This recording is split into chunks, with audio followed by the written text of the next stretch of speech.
Masambale, masambale, masambale, masambale, masambale, sambale genayo, sambale genayo, masambale, masambale, masambale. Nabilelefe, nabilelefe, nabilelefe, nabilelefe, nabilelefe, nabilelefe, nabilelefe. Samba, samba, sambale, sambale, sambale, masambale, nabilelefe, sambale. Sambale, sambale, masambale, nabilelefe. Sambale, sambale, sambale, sambale, nabilelefe. Sambale, sambale, sambale, masambale, nabilelefe.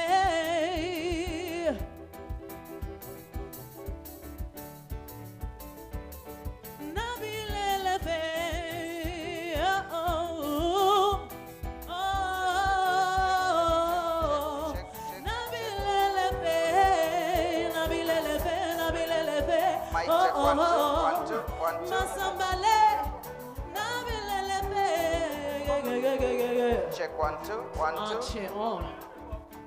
Sound check 1 2. Check 1 2. Check check check check 1 2.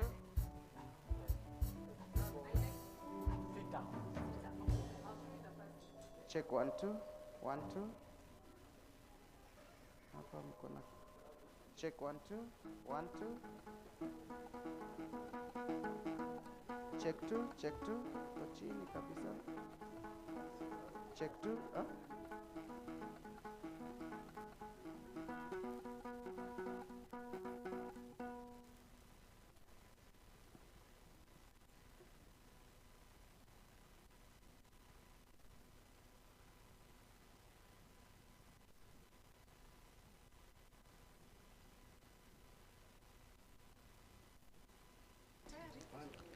Two, two, two, two, 5 4 3 2 1, 5 4 3 2 2 1 2.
les officiels. Donc, du coup, tu vois. Non, mais il y aura prof Nala et prof Achille. Moi, je vois la de me préparer. Non, même s'il y avait le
Oza. Aibo. Unamanda. Nakupenda. Nakumbusu. Songeni kubambe. Songeni kubusu. Nakumumu. Nakupenda. Songeni kubambe. Songeni kubusu. Nakupenda. Nakuwaza. Nagawanako. Oh, nikubusu. Nakupenda, nakuwaza, nagawanako. Oh, nikubusu. Woza, aibo. Huyamaza Unamanda. Unanibo. Cheza, che. Woza, aibo. Kunanibo. Nakupenda. Nakubusu. Songeni kubambe. Songeni kubusu. Nakumanda. Nakubanza. Songeni kubambe, songeni kubusu, tingana kupenda, weta mayo. Songea ni kubusu, tingana kupenda, weta mayo. Songea ni kubusu, ya ya ya ya. Oza, aibo, unanibo, unamana, che. Woza. Kunanibo. Award, how you feeling today? Good. Nakupenda, nakubusu, songeni kubambe, songeni kubusu, nakungoma, nakubusu, songeni kubambe. Songeni kubusu, nakupenda, nakuwaza, wena wenako. Oh, nikubusu, nakupenda, nakuwaza, wena wenako. Oh, nikubusu, nakupenda, wetobayo. Songea, nikubusu.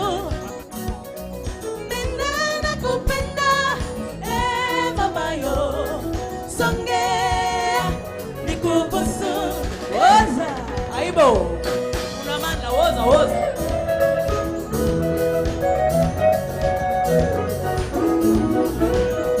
Unanibo, cheza.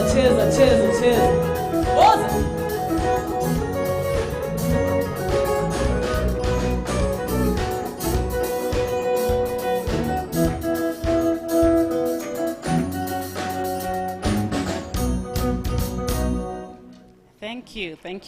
Thank you. Good afternoon, ladies and gentlemen. Good afternoon, ladies and gentlemen. Good afternoon. A very warm welcome to all of you. As we say in Nairobi, karibuni sana. Thank you so much for making it. We have been running behind time at, a little bit, but now we are ready to start. So please, if you will indulge me. Now, my name is Doreen Odongo. I work with Award African Women in Agricultural Research and Development. This afternoon, my role here today, this afternoon, is to be your MC for today. And so I will be doing this together with Mwihaki and Janet, who will come on stage at some point, so they will introduce themselves. But thank you so much for making it today. We are glad to have you. There's more where that came from, so if you will just stay and hold your horses, you will have much more of that. So thank you so much to Nasambu and her band. Before we start, I want to make a few announcements. We are having language support because today we will have people speaking in either French or English. If you require support to, if you only understand English and you will require support from the English speakers, please feel free to use the gadgets that have been placed on your seats. If you require support for French as well, I mean English or French, just use the gadgets on your seats.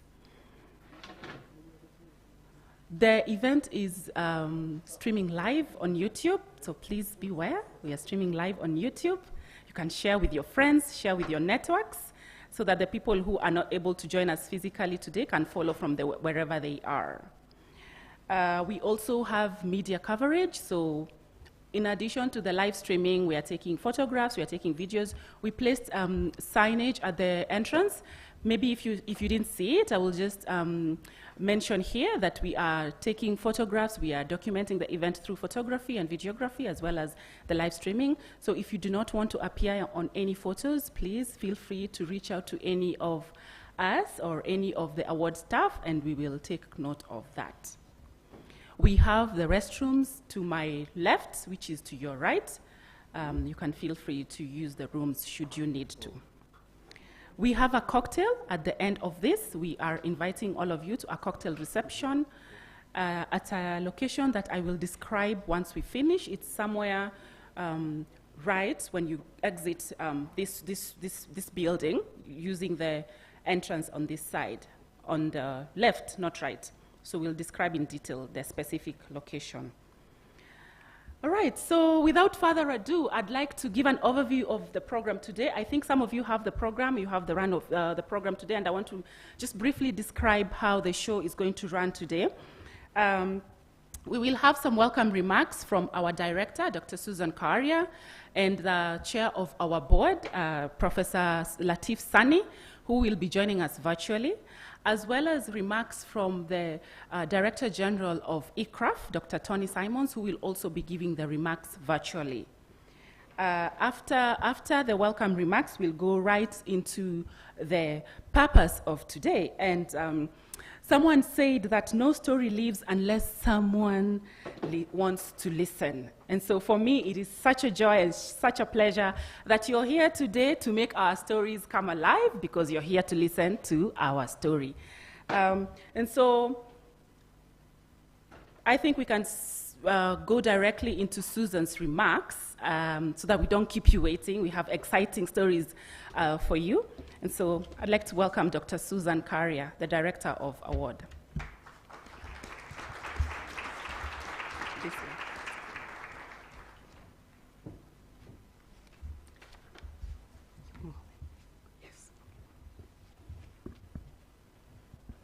Good afternoon, everyone. What a privilege and a pleasure to be here today. Thank you very, very much. I'm really delighted to welcome you to this afternoon, where we'll be hearing some of the One Planet Laureate Candidates who are participating in our One Planet Fellowship. And before I start, I really want to thank you, distinguished guests, who have taken time away from your very, very busy schedules to join us here today, because this is an important moment, and this is where we get the people who have always supported us. They are here in this room. Others are actually online, and we really want to thank you all for joining us. I also want to very quickly acknowledge a few people. For example, we have Dr. Catherine Toure, who's the Regional Director for Eastern and Southern Africa at IDRC. We have Professor Maria Bukutsa, Deputy VC at JQAT. We have Dr. Rebi Harawa, Regional Director at ICRISAT. Of course, we have our Director General for ICRAF, although he's joining us online. We are hoping that the Director General for ILRI will be joining, and a lot of very, very special guests. We do have our very own Dr. Wangishi Kamal Rutenberg, the previous director.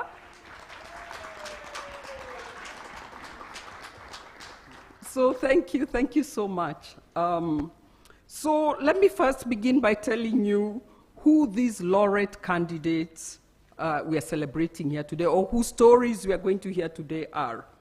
And these laureate candidates represent the best African researchers from very diverse disciplines from across Africa, so different parts of Africa, who have been competitively selected through a very competitive process.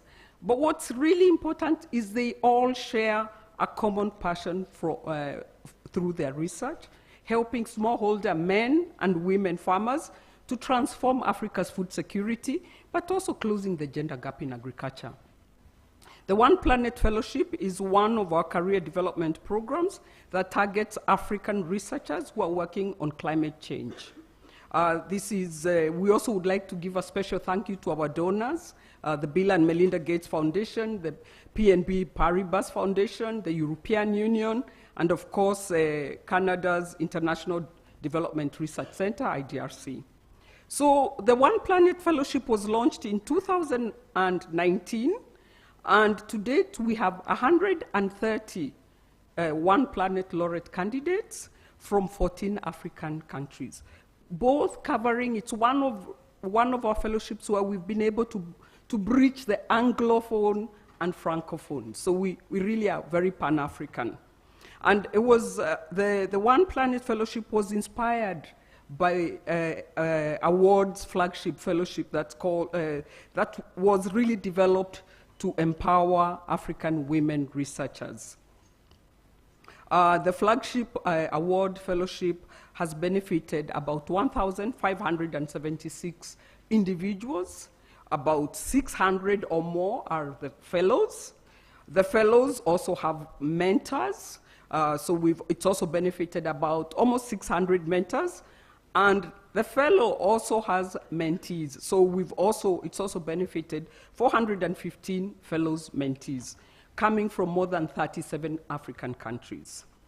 So, and what has been really exciting is to take the lessons from the award fellowship and apply it to the One Planet Fellowship program. And I should also mention that the One Planet Fellowship is one of the coalitions that was created during the One Planet Summit. And the aim is to work towards accelerating the objectives of the Paris Agreement on climate change. So why fellowships? Why is this an important dimension? So over the years, we have invested in equipping African women researchers to deliver and influence innovative, sustainable, and gender-responsive research and innovation. Our objective is to have a whole cadre of capable, confident, influential scientists who are leading critical advances and innovations in agriculture research for development.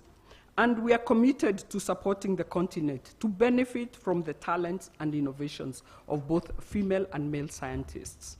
So why is this event an important aspect?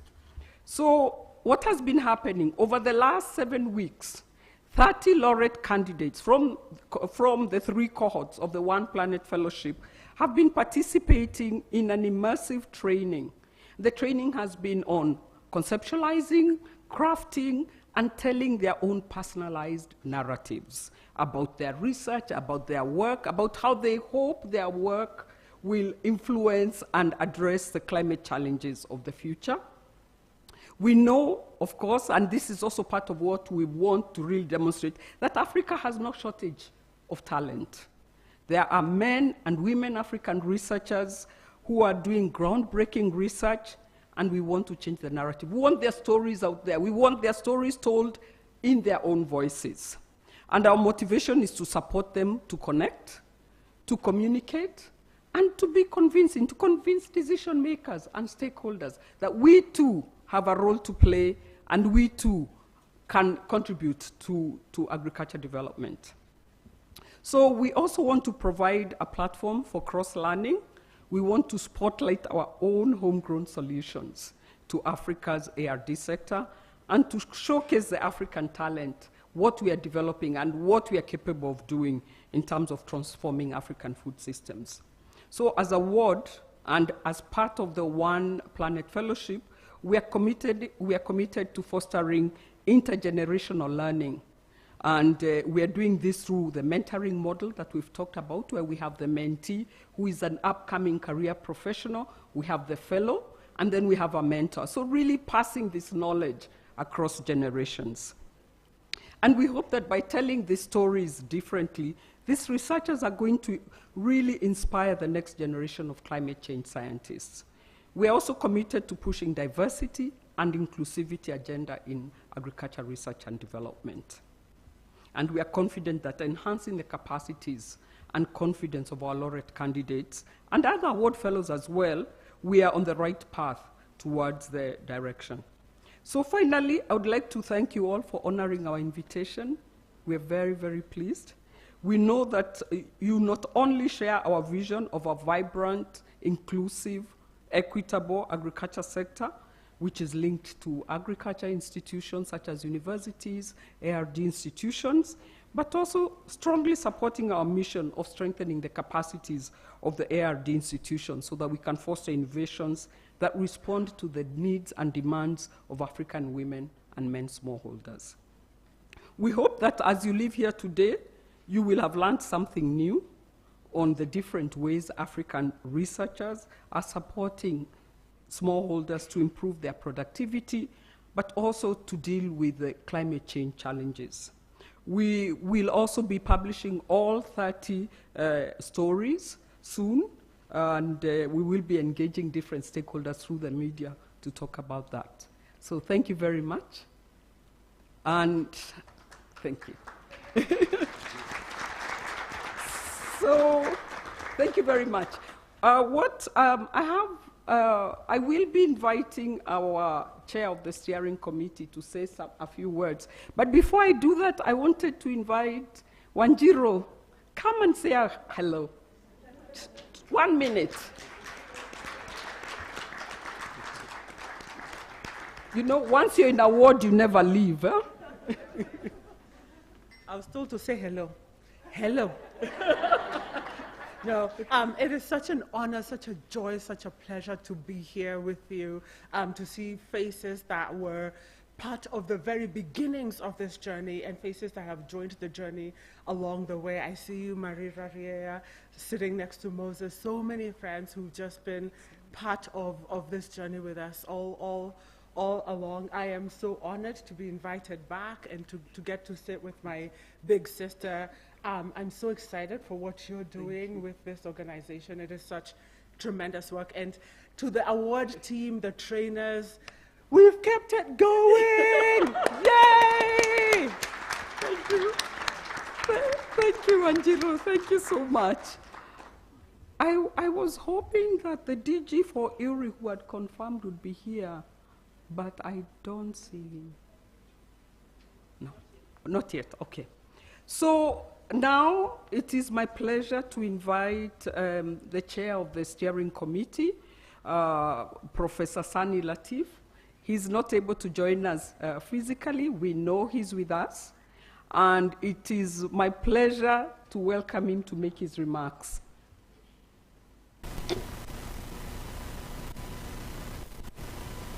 I want to thank you for giving me this opportunity for my own remark.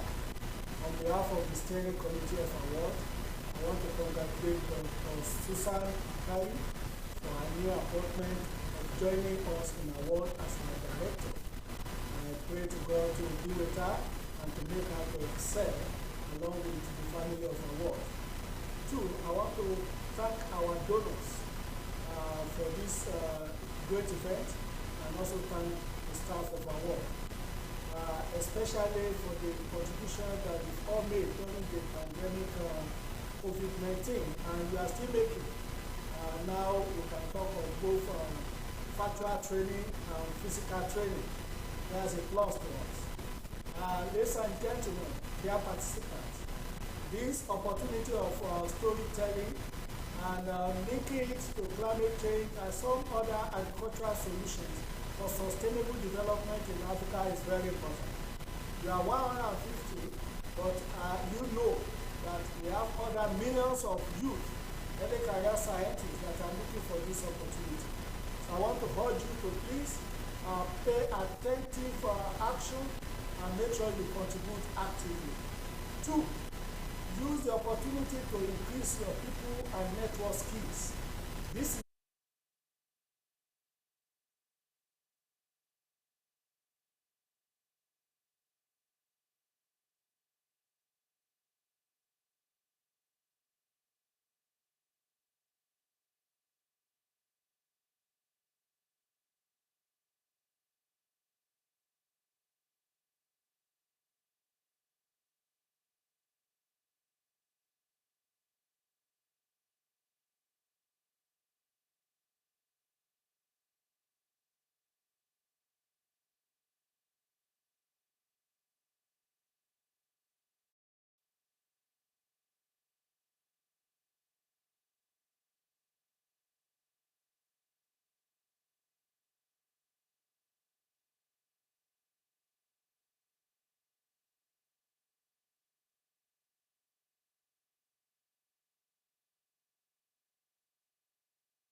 is becoming more a reality now. Everybody is looking for rain, and rain is here to be stable. And this is a very serious situation. So when you are looking for high-yielding, drought-tolerant varieties or some level of agricultural solutions that are increase the good agricultural practices, the smallholder farmers are very important. And this is an area where I want all of us to make sure that our interventions actually help the smallholder farmers. Our goal at the end of the day is to have sustainable agricultural research and development in Africa. And this has been the role our world is trying to champion all over the globe. Thank you very much for this opportunity. The video in case you can you hear me okay? Great. I've just got a chat to say we're good, which is great. Okay, good afternoon to all. My name is Tony Simons, and I've been lucky to be involved with the award since its very beginning. Now, speaking of beginnings, bear with me, 5,400 years ago, humans started writing. But before that, it was all verbal communication. And amazingly, that was when human populations only numbered 7 million people. Now, sadly, like many aspects of gender discrimination, for millennia, it was only men who were allowed to write. And history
Thank you very much, Tony, for honoring our invitation. And Tony has been there from when award was actually established. So he has all the history, and he's always been a great supporter of our work. So without further ado, it's time to start the event. I'm going to hand over back to Doreen. Over to you. Thank you very much.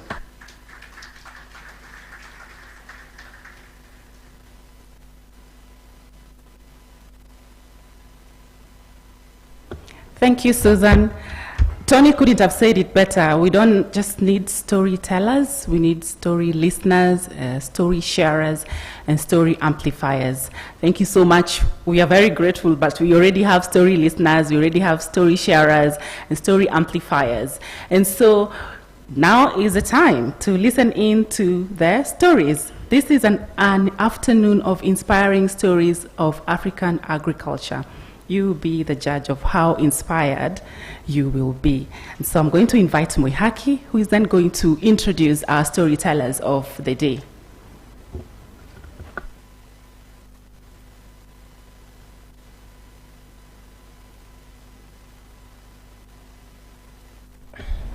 Thank you so much, Doreen. My name is Moihaki Muragori, and I love a good story. Don't you? Yeah? Well, my colleague Janet Onyango and I have had the privilege of working over the last 7 weeks with an amazing group of scientists, of researchers, of men and women of Africa who have taught us, who have enabled us to travel from the villages of the Rift Valley all the way from Ethiopia all the way down through Eldoret and Nakuru and places. We have traveled to lakes in Malawi, lagoons in Nigeria.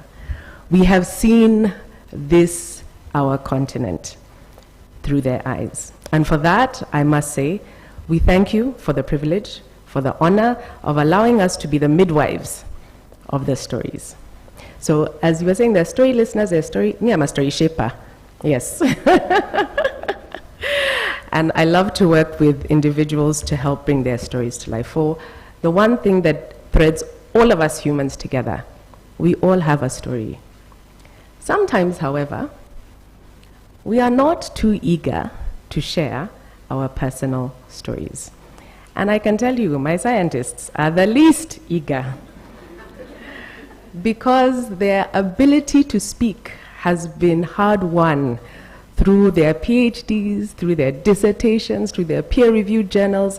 And now we told them, no, remove that armor and go back. And they were like, ah! You're asking very much. But they did. And yesterday, one actually shared with me and said, you know what? This process of me thinking about my story has been an opportunity for me to reflect on my life and my academic journey. And for that, we are very, very excited because we don't often have the time to sit and think about, actually, why am I here?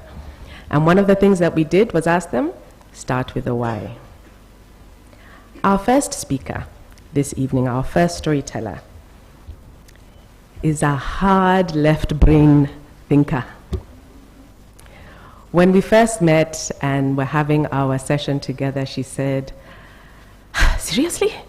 You want me to go my childhood? No. She's a scientist. However, she's also a professor. She's an associate professor at Hawassa University in Ethiopia. And for those who don't know, Hawassa University has almost 50,000 students.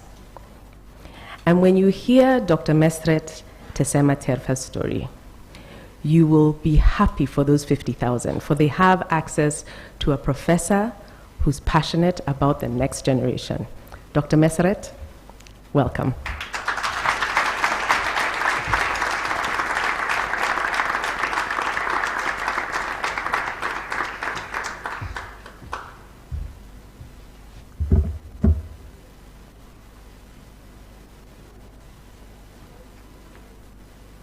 Everyone needs someone. My name is Meseret.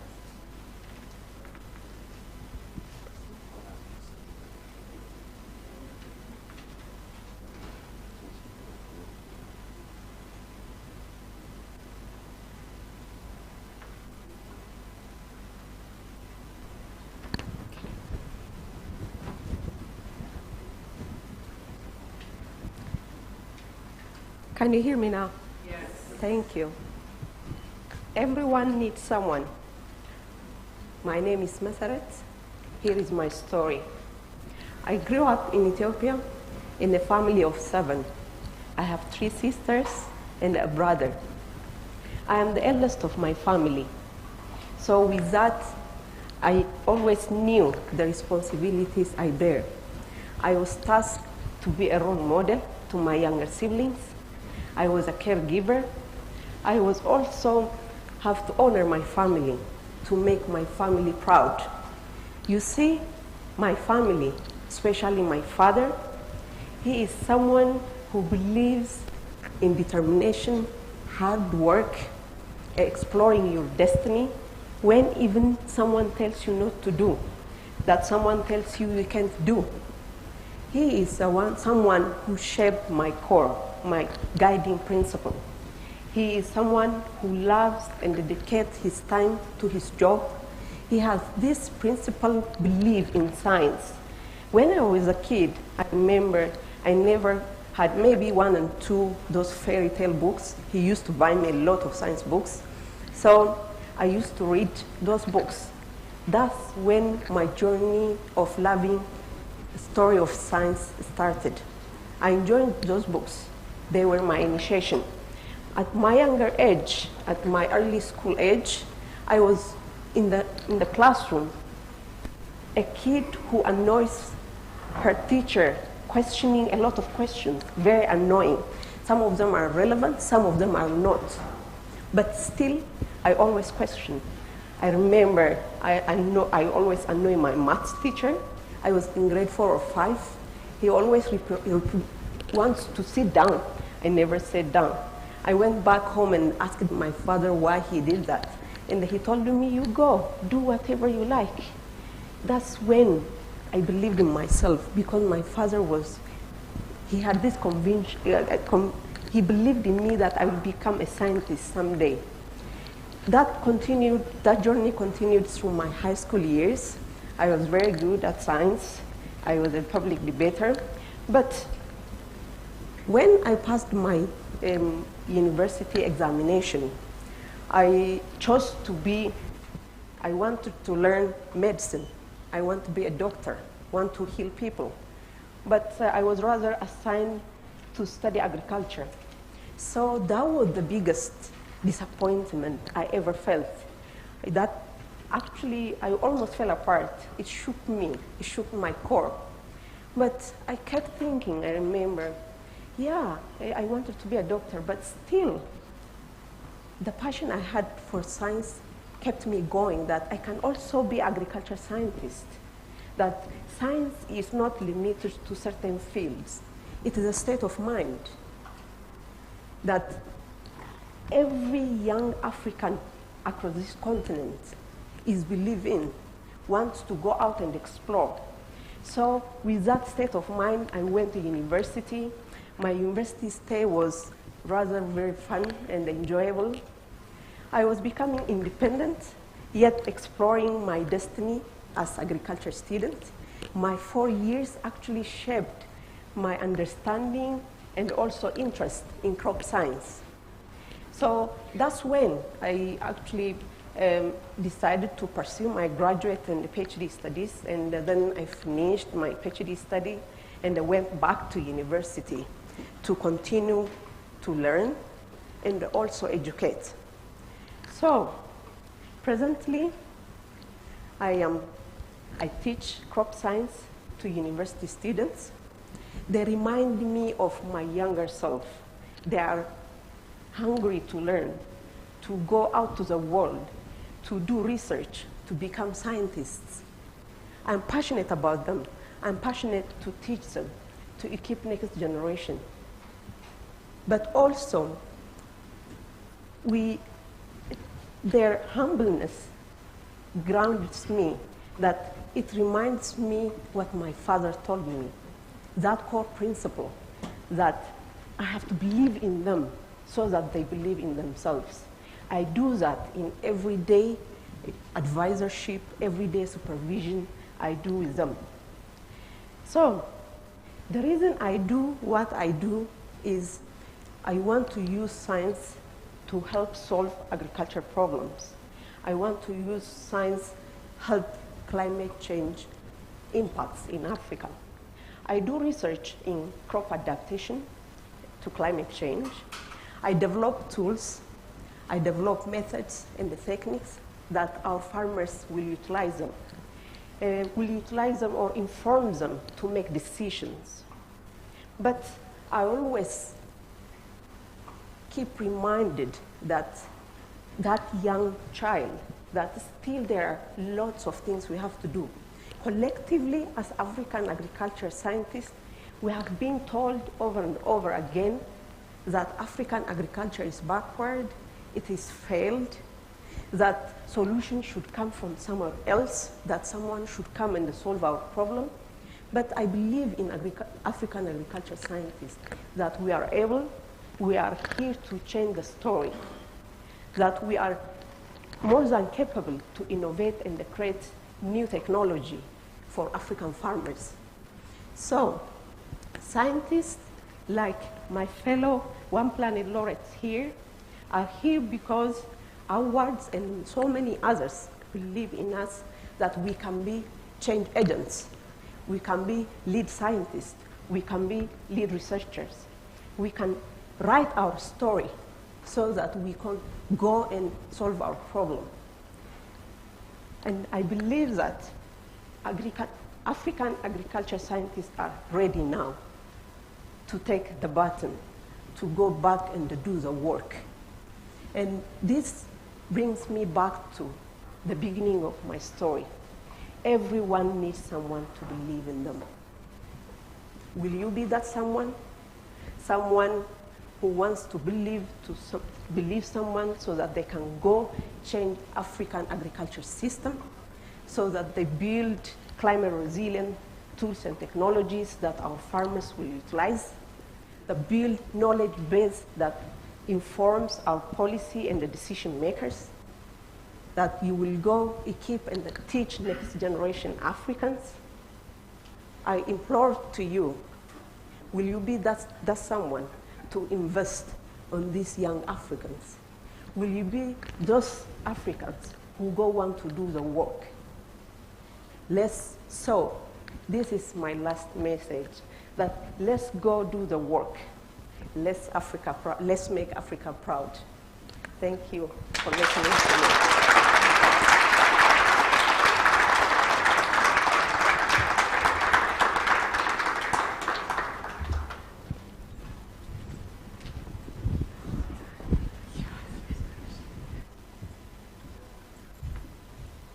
Good afternoon, ladies and gentlemen. My name is Janet Onyango. I am a storytelling coach. I'm a communications specialist. I work in different aspects of communication, and one of them is helping people shape their stories in different professional spheres. Our next speaker this afternoon is Dr. Loko Yeinu Laura Estelle. She's a senior lecturer in plant genetic resources and crop protection at the Université Nationale des Sciences, Technologies, Ingénierie et Mathématiques in Benin.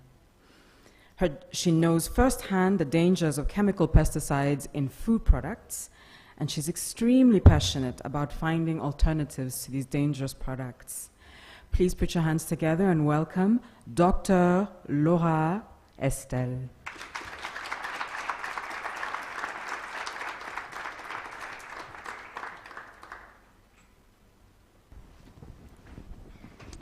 Bonsoir. Caribou. Je m'appelle Loko Yeinu Laura Estelle, épouse Koné. Je viens d'une toute petite ville située dans les collines, au centre du Bénin.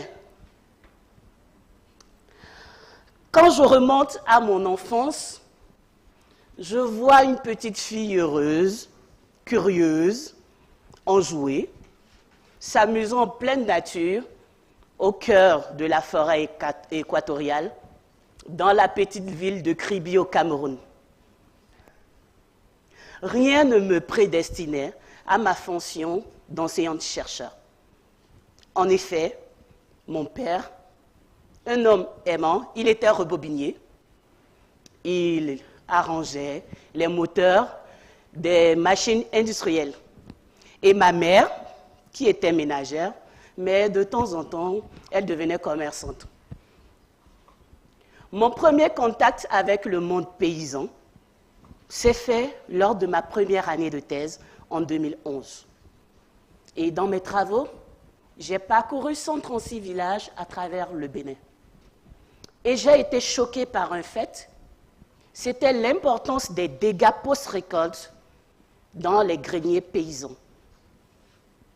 Les denrées stockées étaient pratiquement réduites en poudre en l'espace de quelques semaines par les insectes ravageurs.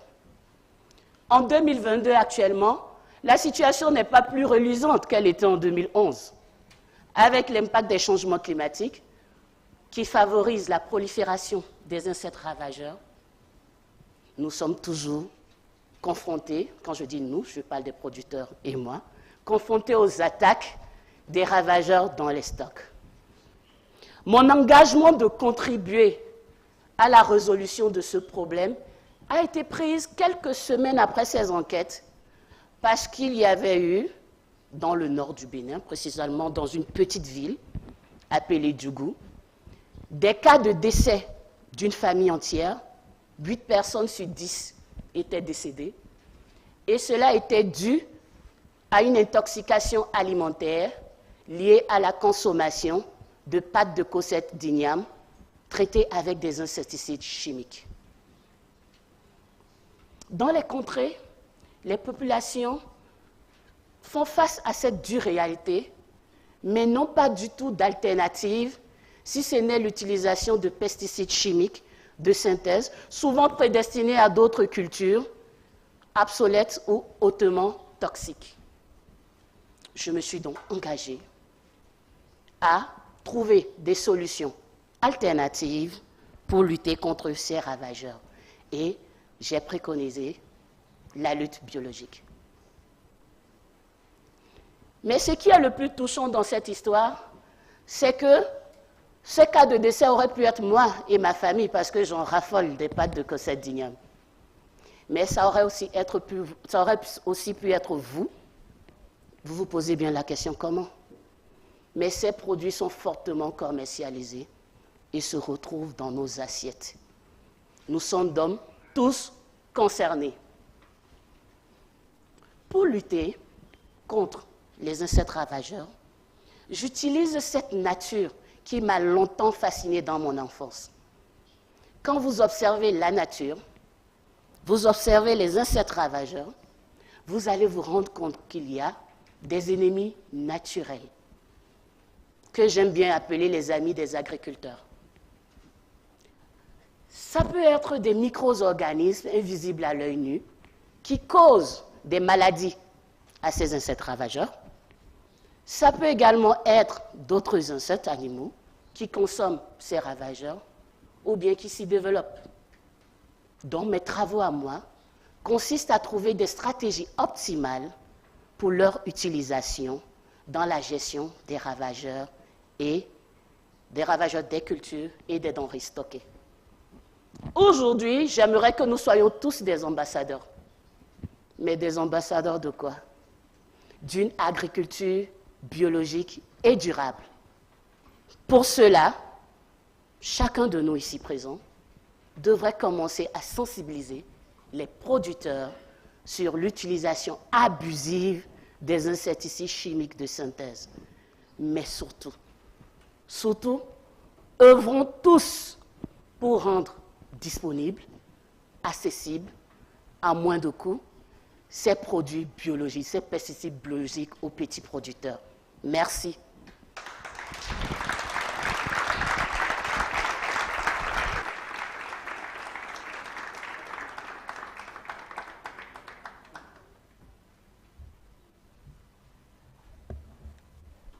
You may now refer to me as Ambassador Moihaki, because I believe. I have a confession. Our next speaker made me feel old, because every time we would have our session, she'd be like, "Thank you, Ma." I'm like, "Okay." A PhD is calling me Ma. Oh. She was a wonderful student because she would always have notes. She'd send me her voice notes. She'd work because she was invested. And I can see, and you will see from her story, how she's a person who is invested. The places that we love never leave us. They leave an imprint on our hearts. And they are an invitation always back home. Our next speaker will tell us about her home. Dr. Toyosi Igejombo, she's a lecturer with the Federal University of Technology in Akure, Nigeria. If you don't want to travel to her home by the time she's finished, I don't know.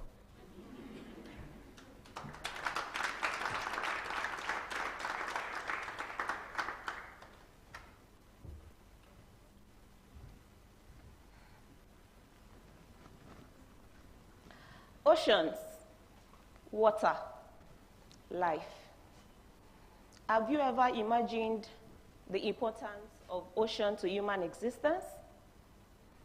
70% of our planet is covered with water, and this aspect of life provides food for consumption, oxygen for respiration, and medicine for health. I want you to know that a lot revolves around this aspect of life. My journey started. I grew up in a small community called Ekpe, a rural community, Lagos State in Nigeria.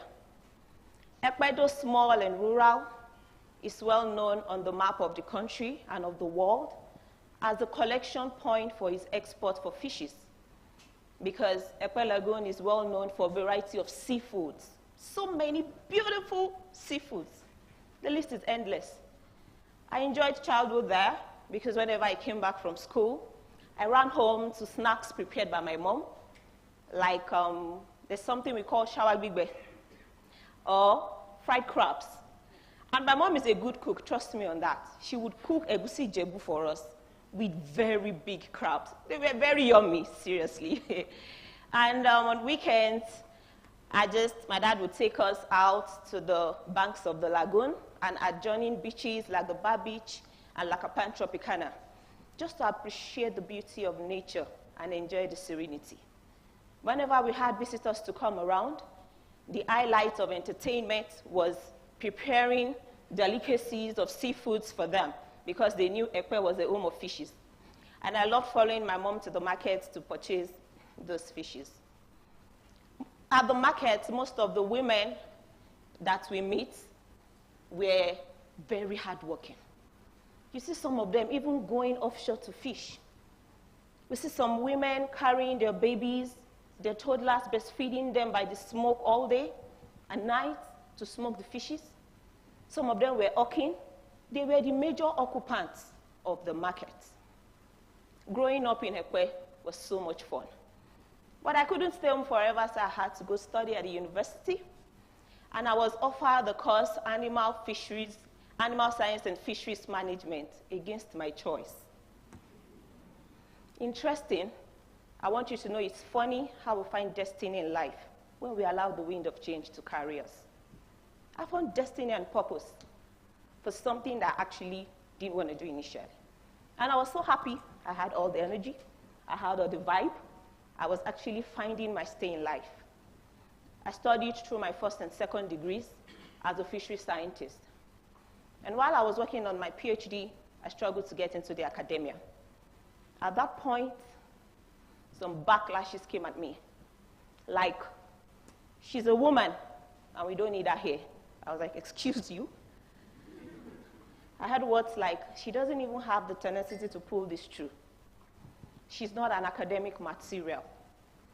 And some people went to tell me that when she started popping out children, her productivity would drop. And I was like, I just remembered women like Yanura and Ian Ofisat, the women we patronized back there in Ekpe Lagoon. And I wondered that, is it that the society feels more comfortable for women to work their lives out only at the lower ends of the value chain. At that point in time, I knew there was no going back for me. I knew I was meant for much more. And with the support of my very loving and supporting husband, I kept moving on against all odds. And all glory to God, I'm here to share my story. Moving on from there, I did my PhD work on Ekwe Lagoon. The rationale behind that was giving back to my roots. And I had some intriguing discoveries. Like this water resource, that it's not vulnerable to collapse, that looks not vulnerable to collapse, or that doesn't have the ability of being depleted, is diminishing over time. I had some discoveries like the biodiversity of the water body is actually going down.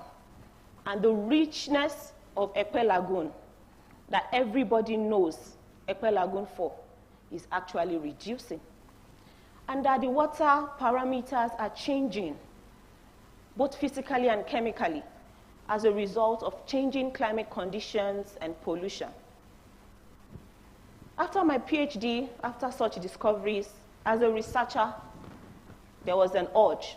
You've discovered this thing. So I started working towards solutions.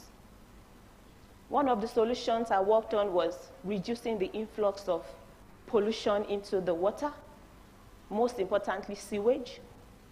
I worked on identifying the types of seafood and species that were being threatened or going into extinction, and look at their potentials for culture to ensure that they will continually be in our waters. And to also help dependent livelihoods and economies adjust with the change that is happening with the water and that ecosystem. And in doing that, I discovered that it is high time that we advocate, honor, and amplify the struggle of all the women like Iyanura and Iyan Nofisat that are working tirelessly at the value chain of small-scale fisheries. They are the major stakeholders of this sector. It is high time we take them from the stage of invisibility to the stage of visibility where they belong. It is high time to amplify the struggle of female scientists in the fishery sector, because for female women to get high, they would have broken barriers. We need to show the world what women like this are made of. Will you join me in this call to empower women in science, to empower small-scale fisher women for sustainable food systems? I can do this together. I need your partnership. I need your collaboration. I need your funding. And I want you to know that together we can, because when the root is deep, there's no reason to fear the wind. Thank you.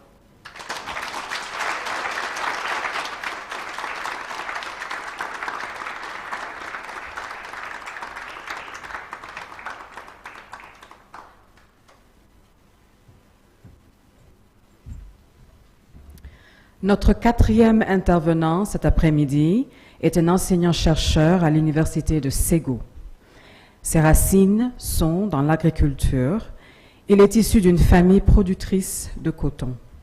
De lui, j'ai beaucoup appris sur les savoirs indigènes concernant l'agriculture.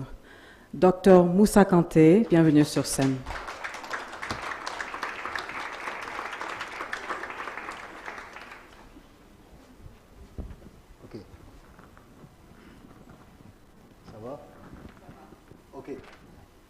Je vais vous parler de terre, donc d'agriculture, de santé des plantes et de connaissances endogènes et de savoir local. Ici, en ce moment solennel, laissez-moi revenir aux ancêtres, sur ces terres bénies du Kenya, terre de Jomo Kenyatta, terre des hauts sommets, tel le mont Kenya, terre des athlètes, connus des grands athlètes pour leurs performances.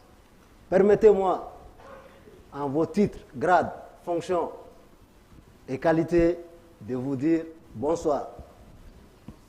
Onilwa à ma langue locale et Ujambo en Kiswahili. Je suis originaire d'un pays qui ne connaît que terre. Oui, je dis bien terre et non guerre, car l'actualité fait penser à autre chose. Ce pays, je disais, n'est que terre, puisque c'est un pays enclavé, entouré de terre, et dont les hommes ne connaissent que le travail de la terre.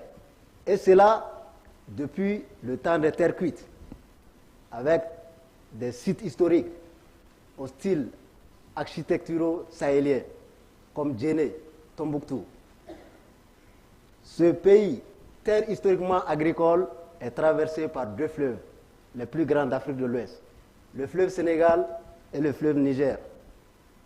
Ce pays aujourd'hui est le 2e pays producteur de riz en Afrique de l'Ouest, le 1er pays producteur de coton. Vous l'aurez deviné, ce pays, c'est le Mali. Et moi, Africain du Mali, je réponds à l'identité de Moussa Kanté, enseignant-chercheur à l'université de Ségou. Je travaille sur la gestion durable des ennemis des cultures, les mauvaises herbes, les maladies, les ravageurs. Et pourtant, j'ai failli être dérouté. En effet, mon parcours scolaire exemplaire m'amenait vers des études de médecine humaine. Un échec de la vie décida autrement. Découragé, je demanda conseil à mon père. Mon père me disait ceci. Écoutez, s'il vous plaît. Tu voulais être médecin pour soigner les humains, mais cette bourse d'études en sciences agronomiques va te permettre de te ressaisir. Au lieu de faire la médecine des humains, tu vas faire la santé des plantes en devenant médecin des plantes appelé phytopathologiste. Et si tu tiens à être appelé docteur, comme chez les médecins, tu ferais une thèse. Et avec cette étude doctorale, tu seras docteur. Et aujourd'hui, vous avez docteur Moussa Kanté.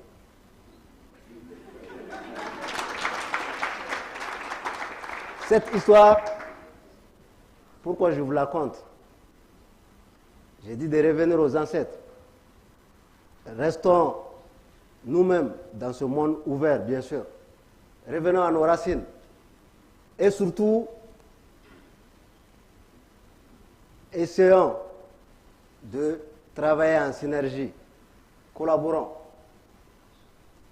Au-delà de cela, vous l'aurez compris, j'ai eu la chance d'avoir un conseil avisé, celui de mon père.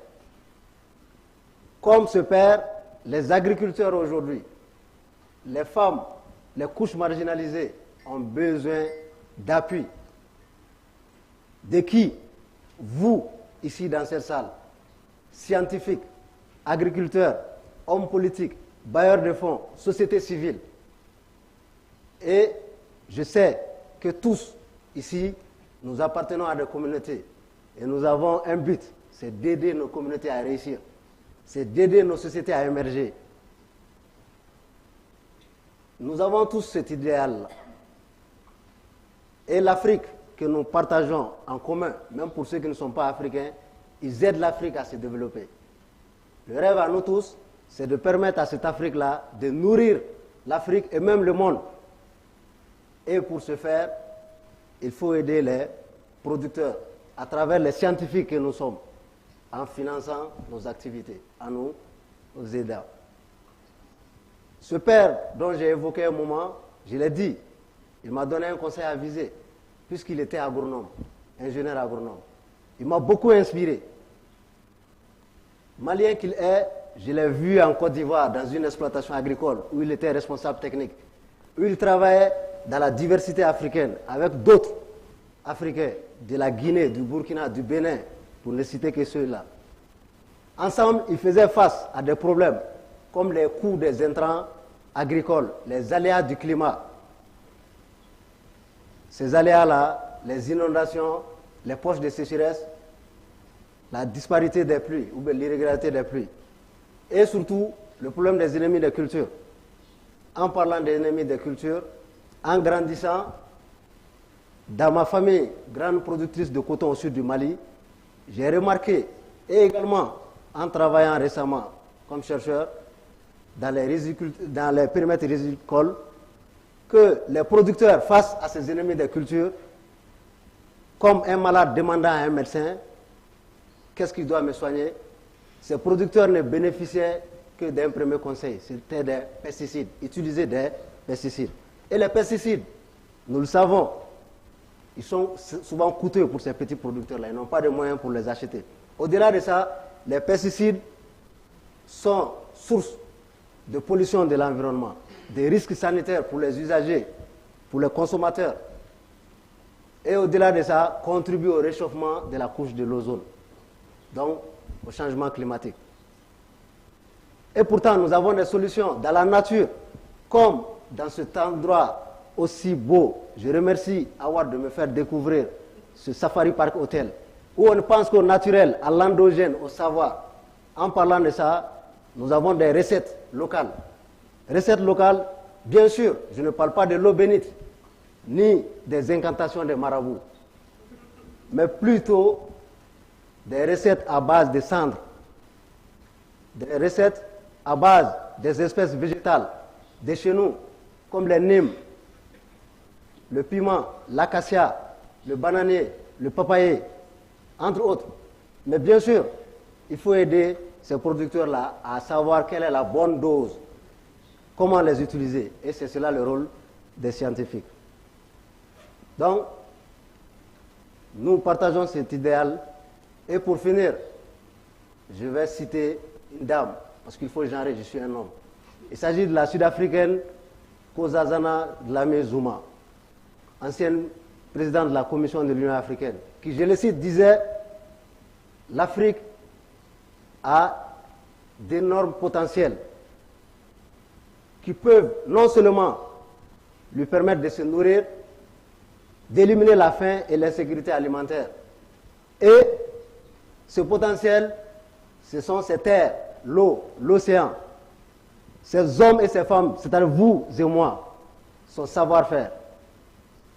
Et aussi être un acteur majeur des marchés mondiaux. Conscient de cette chance-là, je vous invite donc à plus d'action, parce que je sais que vous êtes déjà en action comme Awad. Je vous remercie.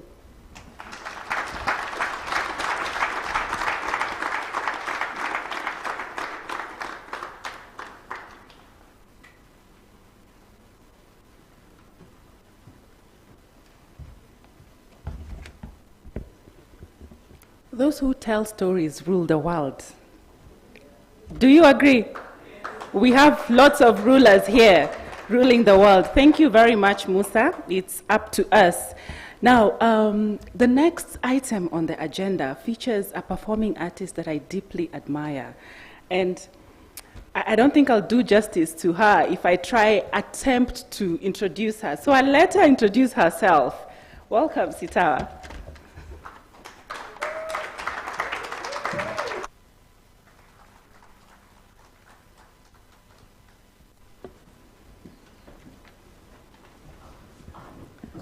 Thank you very much, Doreen. And thank you, Awad, for the honor of allowing us to work with you to tell your stories. So as my group sets up, my name is Sitawa Namwalye, and I'm a Kenyan poet, playwright, and performing artist, and a prodigal scientist. I'm not coming back. I found too much color in the arts. But I can see that I am so well represented. I have not left a gap. There is no gap at all, so I'm really excited at who you are. I'm here with two wonderful young people. They are Lasambu and Baluka. and they happen to be husband and wife.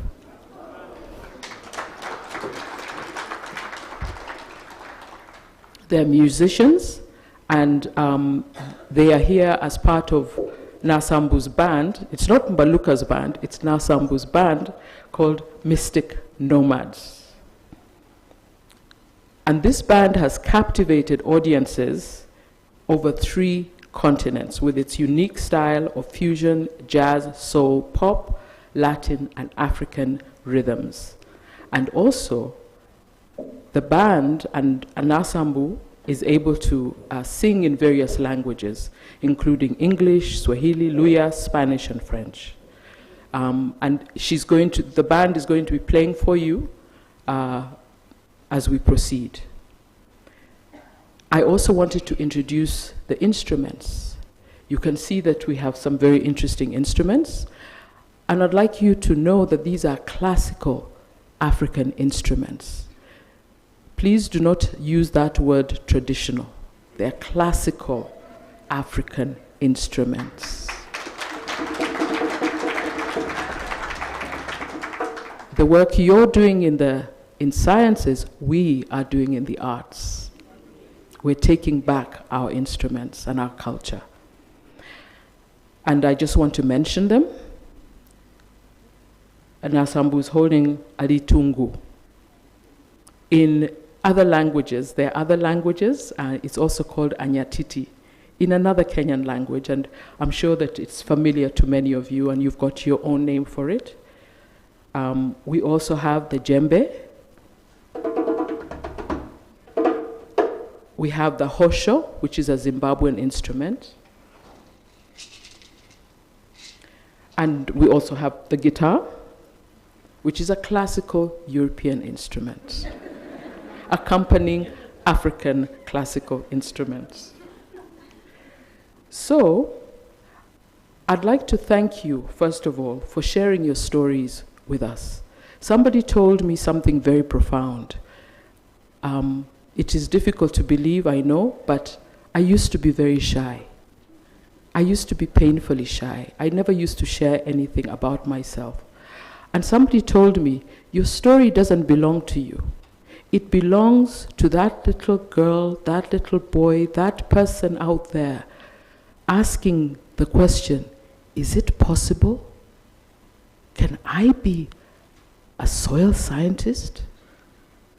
That's a person you need to give your story to. The story has an owner. We have used your stories to create this story. And we also want you to know there's so many ways of sharing stories. You're so familiar with them. We're Africans. We bring music into storytelling.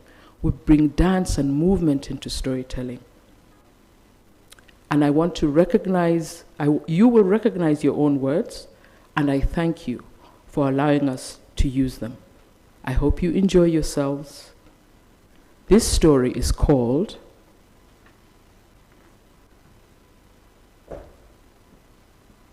We Have a Lot of Drama. Can you hear me? Yes. Can you hear me? You can no longer hear me. I was worried about that. Can you hear me? They can't hear me. Can you hear me? Okay. Okay, can you hear me? Yes. Great, excellent. If you can't hear me, seriously, just put your hand up. And they'll sort it out. Okay? So, the story is called, drum roll, what do you do when you grow up a nuisance? A story in 9 parts.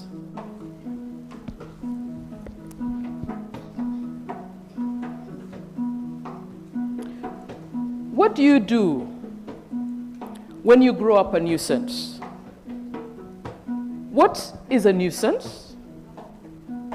Well, a girl who asks too many questions. A boy with endless curiosity. A girl and a boy who wants to know why. What is that thing that made our beans wilt? that red fruit on that cactus? What does it taste like? Will it kill me if I take a bite? Why do we use chemicals to grow our food, even when it kills us? What do fires do to soil? And where did all the fish go? Why this? Why that? Why? Why? And sometimes you even want to know how and what?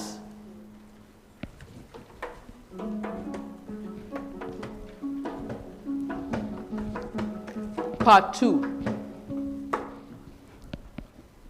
People around you can't stop saying, "Oh, what a nuisance you are. Stop asking so many questions." And you, why do you have to use such hard words that cannot be spoken?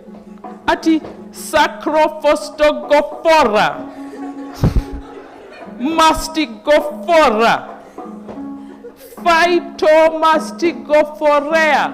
What is this one? What is this? Huh? Ati zoo mastigofora. Haya. Don't you know you're a girl? You should be a nurse. Huh? And who is going to marry you if you're going to be a scientist? And you young man, don't just sit there smirking. You do know a boda rider never goes hungry.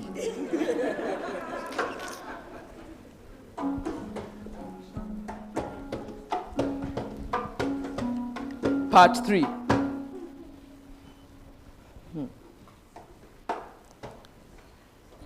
But I am my father's son. I am my father's daughter. Persistence is my first name, not my second. Grit is my second name, not my third. Besides, I made a promise to the fisherfolk of Cow Valley Lake in the village of Bama. It is me who will return the lake to abundance. If not me, who? As for my mother, I am my mother's wildest dream. I saw her as a little girl, in moments when her life was lucid. You see, I know how to hear her. You see, I can hear and see beyond the fear in her eyes. So, all I hear is my mother cheering me on. She says, "You, my child, you are my wildest dream. It is you whom I gave wings to. Don't stop. Don't listen to the hurricane of no's, even from me."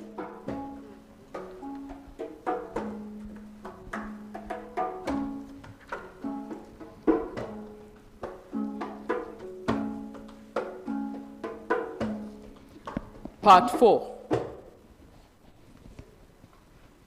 And that, dear friends, is how I became an African scientist. But hold on. Do you think it was that easy? Do you know what I was up against still in 2022?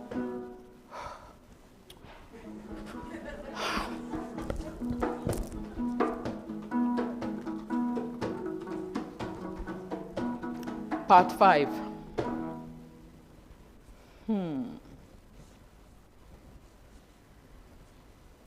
You want to be a scientist.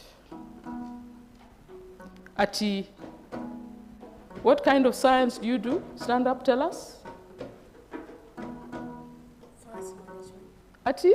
Forest management. Ati forest management. Eh? Ati what kind of science do you do? I do crop science. Ati crop science. Eh? Another one. Eh? You look very suspicious. What kind of science do you want to do? Biopesticides. I hear there's another one. Who is the agripedologist? Stand up. Agripedologist. That one, I know that one has something to do with soil on the feet. Cindio? Hey, if you have got agropedologist feet. Ati food processing. Which one is a food processor? Look at him looking very suspicious. I knew all along. And another one. Ati post-harvest management. And then there's another one who's doing integrated agro-waste and bio-slurry. And then, this is a long sentence, bear with me. But scientists, you know how they like long words. Ati improvement for climate change mitigation and improved crop and livestock production systems. What a mouthful. Surely, all those words. Who is that? Who is that? Climate change people, stand up. Oh, all of you. Oh, that one, stand up, that one. Yes, suspicious. Ati genetics, cassava, phytopathology. Just eat the cassava, surely. And then there's somebody called Owele. Owele, stand up. Come here, Owele.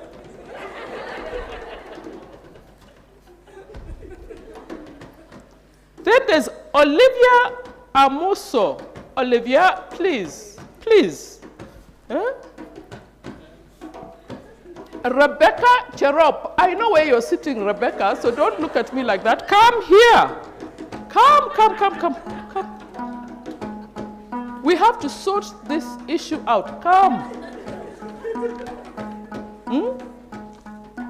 I need to knock some sense into your heads.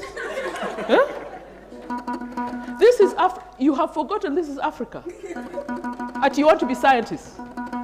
Where are the science teachers? What about the science schools?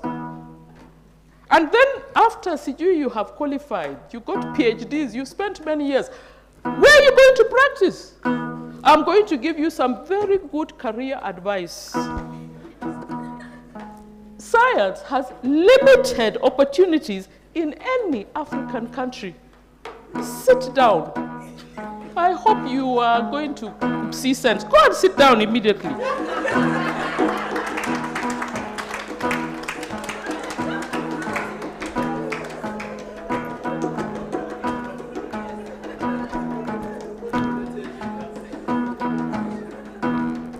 Part 6. I know the doubt set in. After 22 months of job hunting, I know you felt crushed and flattened. I know the doubt set in. Did you get it wrong? Weren't you warned against pursuing genetic engineering? I know the doubt set in. Did you waste 11 years of study? Will you have to use your science degree to grow sukuma wiki? Even when Nelson Mandela said that thing, it is impossible until it is done, the doubt set in.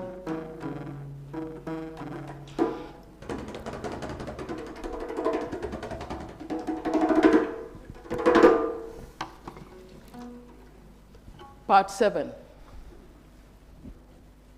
But sometimes a moment arrives. A sliver opens, it lets in the light. A sliver opens, it brings with it a tiny opportunity. And you, all of you, you grabbed it with both hands.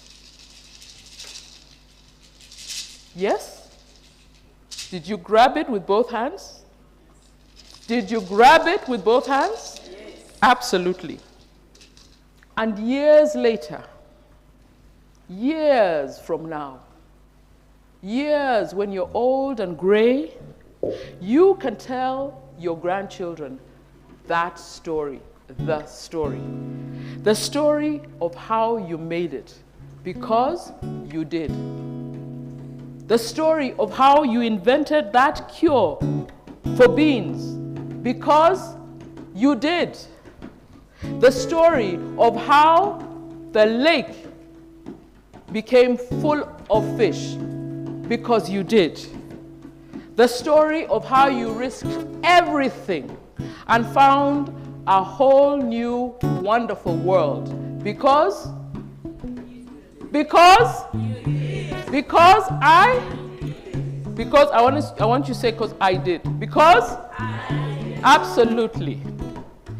So, at this point, I'm going to ask some people to step forward to help me. Because you know, many people I've never seen a real scientist. Like a real one, okay? So, Miriam Makungwe, Zambia, come, step forward. I will also ask Wuletu Tamu Moku, Ethiopia, step forward. Kweshi Dahan, Benin, step forward. And Tamia Kwaku, Kwaku. Tamia Kwaku, step forward. And you're all going to tell us. So, Miriam, how are you? I'm okay. Excellent. Tell us, what did you say about climate change heroes? There was something you said that really captured my attention. What did you say about climate change heroes? That we... Can we get a mic? Yeah, excellent. What I said was we all scientists seated here from Africa, if we work together, we are the climate change heroes that Africa needs. Excellent. Excellent, thank you. How do you say your name? Wulatam. Wulatam? Yes. Excellent. What did you, tell us Wulatam, how do you use data to divine the weather? Yeah, so there is a lot of data in the world, in our hand, and from satellite, from the measurement that every scientist, every data collect. So we combine all this to tell the farmer what will be the next onset of rainfall, what the weather look like for the next season. Thank you very much. Kweshi Dahan, I would like to know, what does too much fire do to diversity? Ok, merci beaucoup. On dit souvent chez nous qu'il n'y a pas de fumée sans feu. Donc, il y a toujours une cause qui pousse à mettre le feu. L'utilisation des feux, ça vient de plusieurs causes. Les habitants, bien la population, bien surtout, les cultivateurs utilisent le feu pour gérer le système culturel, la gestion de leur domaine. Et sans contrôle, ça impacte la biodiversité. Excellent. And some of you are looking at me like, she doesn't understand what he's saying. Of course I do. It affects biodiversity, it reduces it. So there.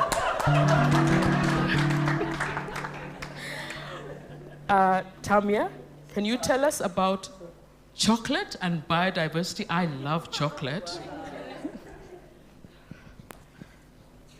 Oui, je pense que tout le monde ici adore le chocolat. Oui. Et il se trouve que mon pays est le premier producteur de cacao, la Côte d'Ivoire.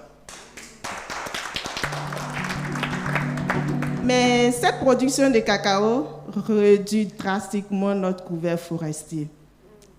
Et donc, moi, je voudrais concilier cette production cacaoyère et l'atténuation des effets du changement climatique. Donc, je vais mettre en place des systèmes agroforestiers qui vont non seulement permettre de produire en grande quantité le cacao, mais aussi, à travers des espèces qui ont une bonne potentialité de séquestration du carbone, contribuer à atténuer les effets du changement climatique. Merci. Thank you very much. I'd like to thank you and ask you to sit down now. Thank you. So today is a celebration. Today we are celebrating you. All are very, very precious and cherished African scientists. The work that you're doing to support ordinary citizens, ordinary people in Africa and beyond is highly appreciated. You are pioneers for yourself. Sometimes you have to make the path yourself, for yourself. But as you make it for yourself, you're also creating a path for others. And yesterday was International Africa Day, as you may have known. And I'm going to end this storytelling with a tribute to you and to Africa, and it's called Queen Africa, Queen of the World. You call me Queen Africa. Correction, I am Queen of the World. Does my bold speaking leave you somewhat surprised? Good. I'm glad for your shock. Get ready for more. Enough has been said. Centuries listening to words ooze from your mouth, making claims on my silence as if I were dull. I am tired of odes extolling one virtue, making me out to be only Barack Obama's poor mama. I'm drained of being seen as a good little thing. So true, so pure, so long-suffering, oh please. You leave me bristling with your language of pain, your surprising poor wit, and repeating and repeating and repeating expressions. Long years have I waited for unveiled gaze, to grasp the breadth of my virtuoso eye, to spot the swish in my eager round hips, and count the fruit of my inquisitive mind. Instead, you stole my acclaim. I will do it myself. Speak up and be heard. I am African Queen, Queen of the World. Watch me sashay down history, seducing the crowds. See me merciless siren in the arms of your man. Remember Queen Sheba that stole foreign kings? She was I. I have shaped grand inventions from wind, sun, rain, populated continents, built pyramids, invoked lullabies, awoke human thought. My back grew graceful from balancing time.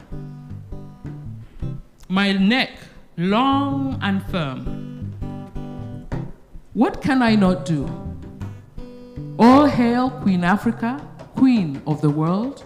All hail all of you for the wonderful work that you're doing. Thank you.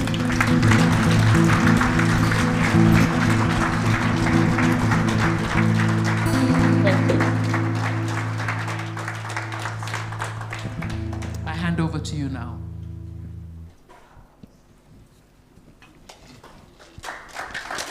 Thank you.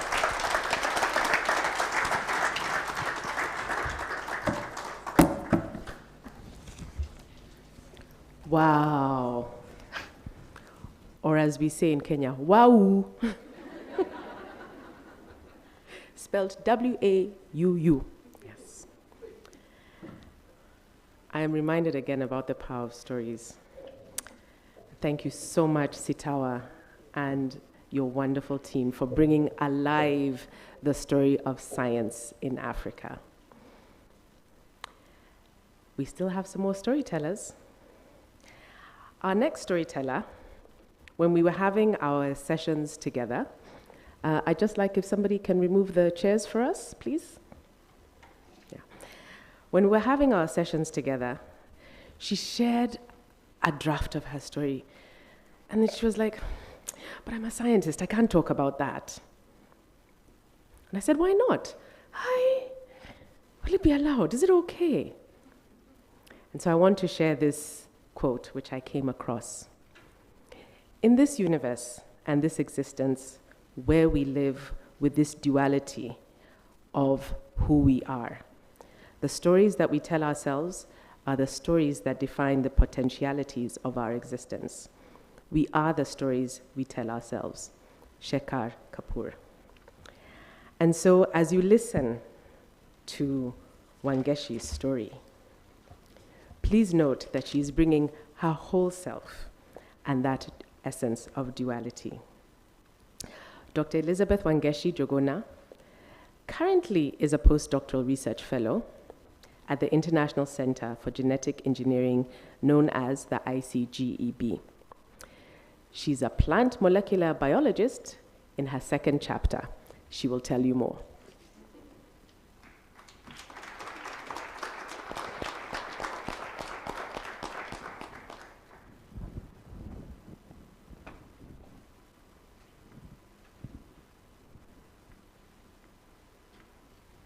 I hold a great admiration for some of the early scientists whom we remember for their notable contribution in science and in our lives.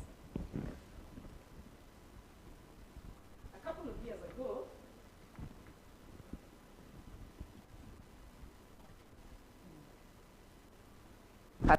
Pardon. I hope you hear me now. Yes. I'll start again. I hold a great admiration for some of the early scientists whom we remember for their notable contribution in science and in our lives. A couple of years ago, I was thrilled and pleasantly surprised to recognize that a number of these scientists were Christians and actually made great contributions that we actually use up to today. The Gregor Mendel's, the Louis Pasteurs, the Isaac Newtons, the Galileo Galilei, and many more of these, just a mention of a few of them. I was thrilled. I want to be like one of them. I loved biology since I was in primary school. I have vivid memories of seeking refuge in my biology textbooks when I couldn't grasp any other subject, especially the night prep preparations. It was easy for me. I couldn't sleep on these books like I used to sleep on any other. Wow. Yeah, I also loved chemistry. We had a great teacher in secondary school who was very determined to make us understand the subject. He was very determined to make us understand the subject. And initially, actually, I must mention that he used to be very mean and tough on us. Whenever we would come to class, he would be like, go out, run in the field 2 times, then come back, and we didn't like it. Actually, initially, we were not passing in chemistry. But then, somehow, I think our teacher met Jesus. His transformation in life was a day and night transformation. I kid you not. He became soft, he became kind. He repeated more concept until we understood it. He made us love chemistry. When I joined university, during my first zoology lecture, I remember our lecturer starting off the lecture with some very difficult words. Zoomastigophora, Phytomastigophora, Sarcomastigophora. What are these now? In his next lecture, we had reduced from 120 to 80 students. I kid you not. But I honestly enjoyed these subjects. For me, these terminologies were not difficult to mention. I could easily work across them. So when I finished school, taking you back before undergraduate, is that I actually love biology and chemistry so much. And I thought, why not combine these two and do biochemistry? That was easy. I wanted to do biochemistry for myself. But a career guide whom my dad invited to speak to us was skeptical about my direction in science. She was worried that I actually may not be successful in it, or I'll not be happy and have to change fields like she did and pursue other fields. But I was adamant. I was quite convinced that I was gifted in science and God had gifted me for a reason. I wanted to pursue on with sciences. Soon after starting my biochemistry courses, I discovered that this was not the same thing. Biochemistry was not just biology plus chemistry. In fact, it was a whole new subject and it was so difficult. But somehow, I pursued through it and I succeeded and I completed it. But I must mention also something else. 2 months before I finished my undergraduate, I was so blessed to get a job opportunity in an international institution here in Kenya for a research position. You can imagine my joy. I was going to prove the naysayers wrong. Here was God blessing this path. I mean, I chose science, he laid it in my heart, and now I was following it, and he was blessing me.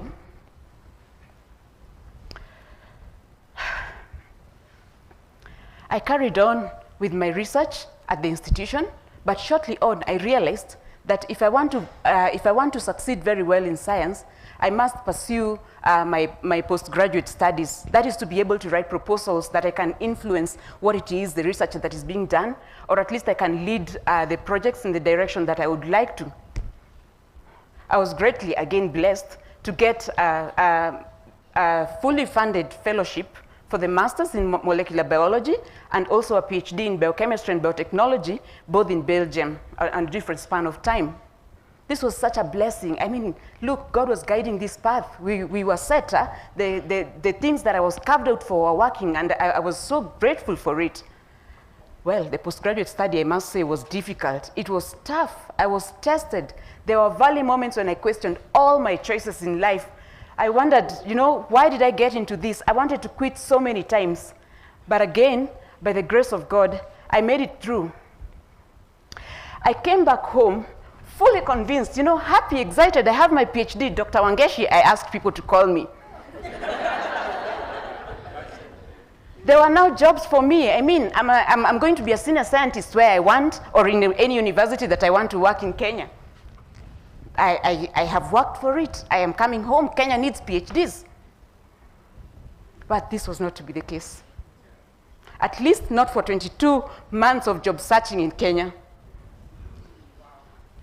I was crushed.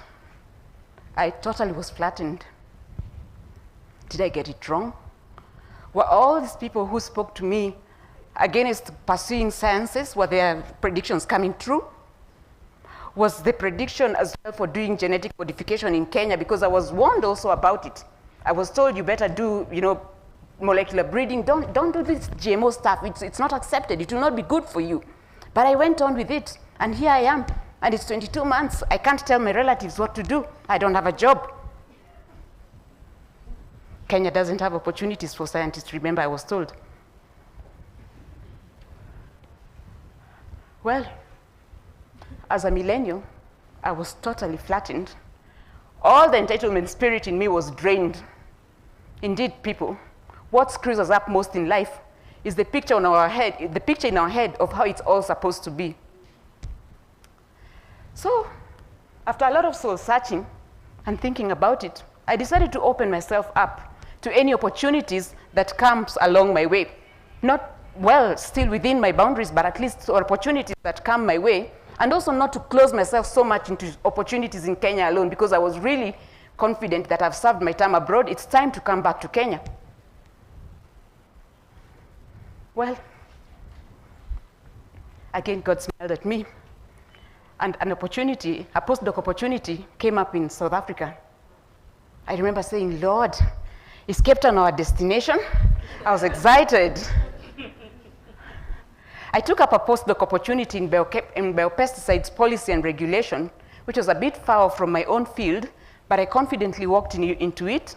And I must tell you people, the only one main skill that came in handy for my recruitment in this position was my previous science communication during my graduate studies.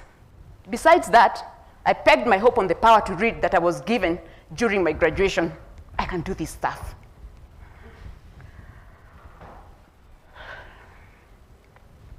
In the biopesticide policy and regulation work, I promote the use of safe and sustainable pest control methods.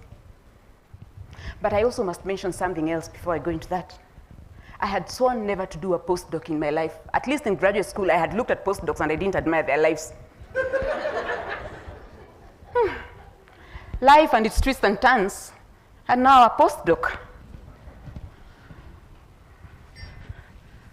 Good people, what do you do when life throws curveballs at you?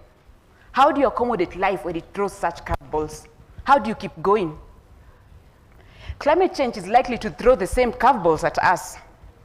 It's possible that what we are preparing for is not what we will have to handle in the future. It's possible that we will have to even involve people who were never there in our site initially.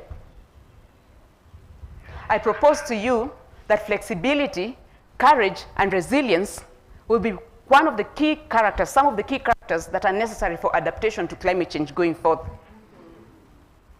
As we step into this uncertain world, I have a question for you. What will be the wind beneath your sail? Thank you.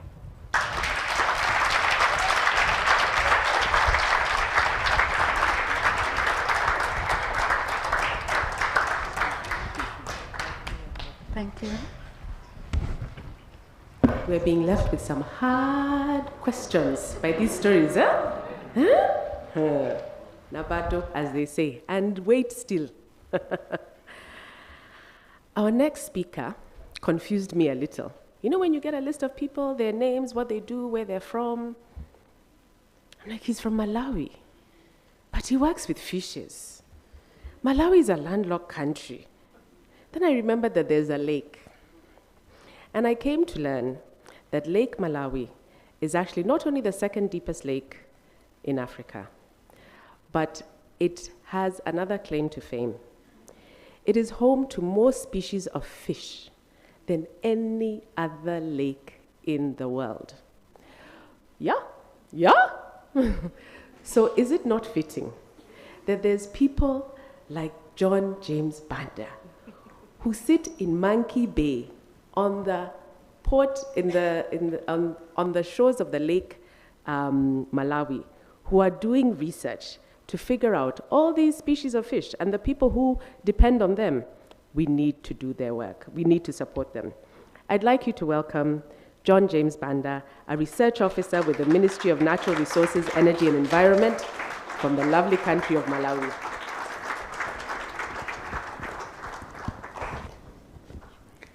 Thank you very much. My story dates back to some 15 years ago. Growing up was very challenging for me because I come from a typical village, some 1,000 kilometers away from the tarmac, so to say. My parents had no resources that could help me to pursue my university education. However, my mother was a hardworking person, trying to demonstrate what it means for someone to lack something while pursuing his dream.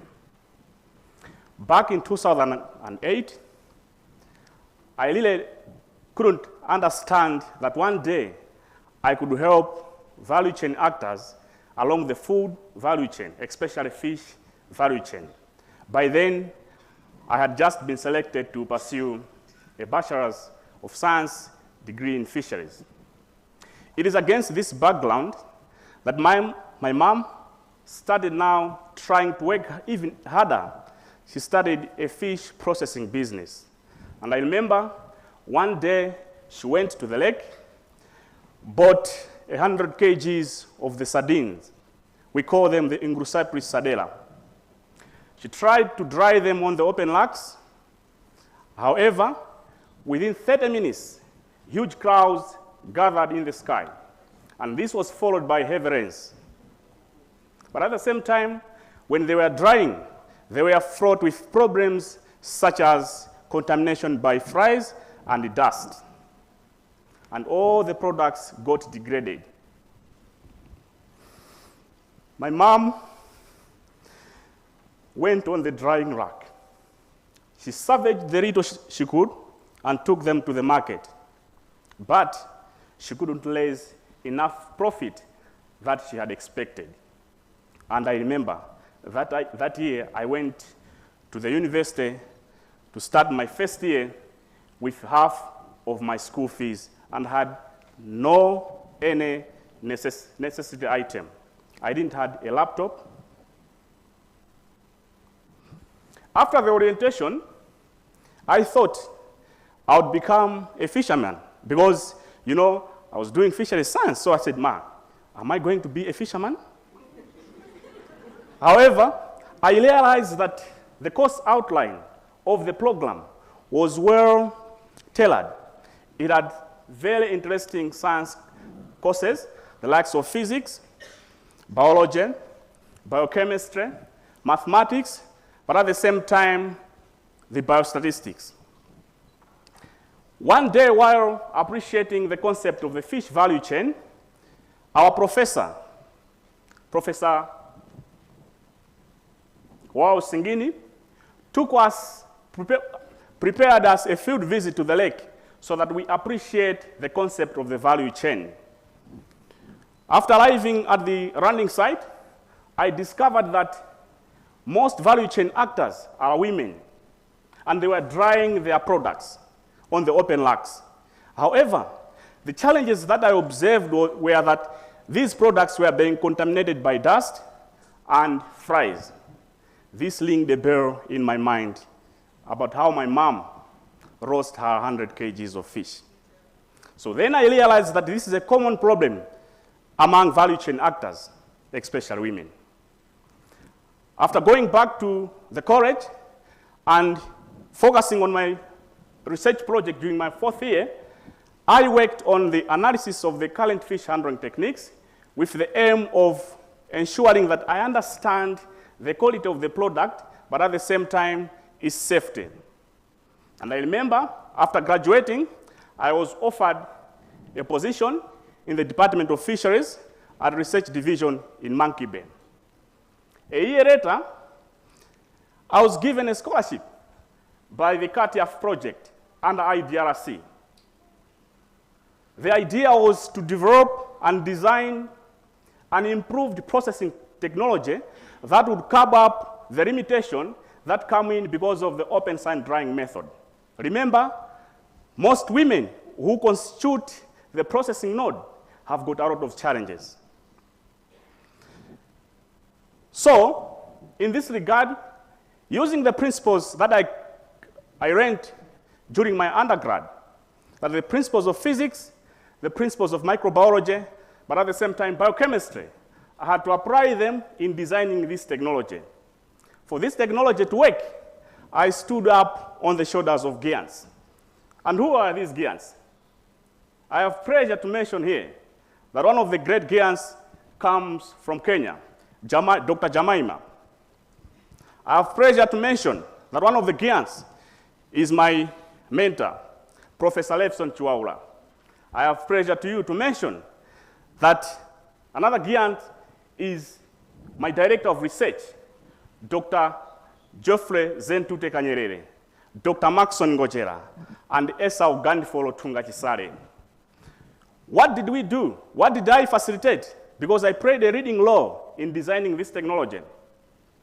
I had to think that in order to fight issues to do with climate change, there is no need for me to design a technology that by the end of the day will have effects on the natural resources, especially the vegetation, because that would impinge the danger on the aquatic life.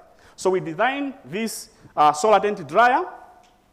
In terms of its description, the solar tent dryer is a wooden frame, consisted of a wooden frame worn with a polyethylene plastic sheet, which is made up of 200 micron, but it is UV treated with the aim of screening off the UV light. It consists of inlet vents on the bottom and outlet vents on the upper part. The whole idea is to facilitate the convection current process because the technology is able to operate and follow the principles of the greenhouse process. What followed next was to do now the analysis in order to ascertain that the product that is being processed by this technology is of good quality.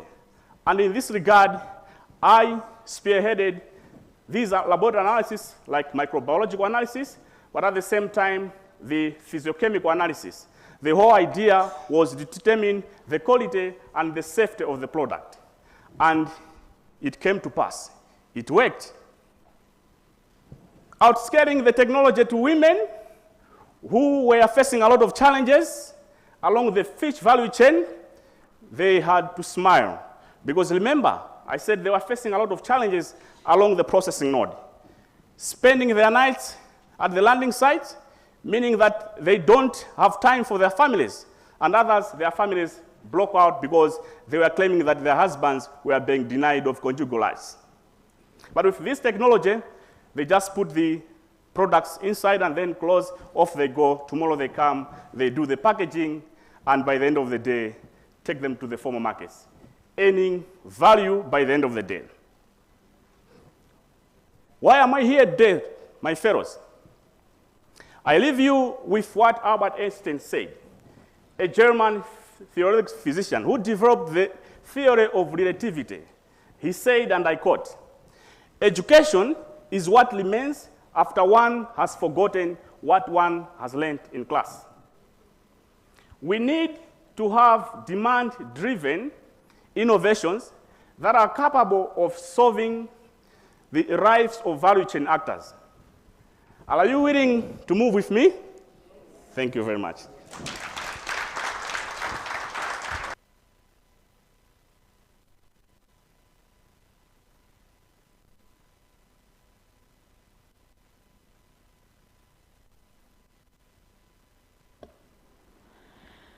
Alors, notre avant-dernière intervenante aujourd'hui s'appelle Marie-Thérèse Dabassène.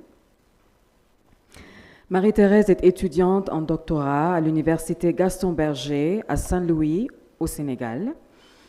Elle étudie les sciences sociales, l'économie agricole et le genre. Lors de visites à son village ancestral, elle a fait une très importante découverte et elle vient nous raconter l'histoire. Marie-Thérèse.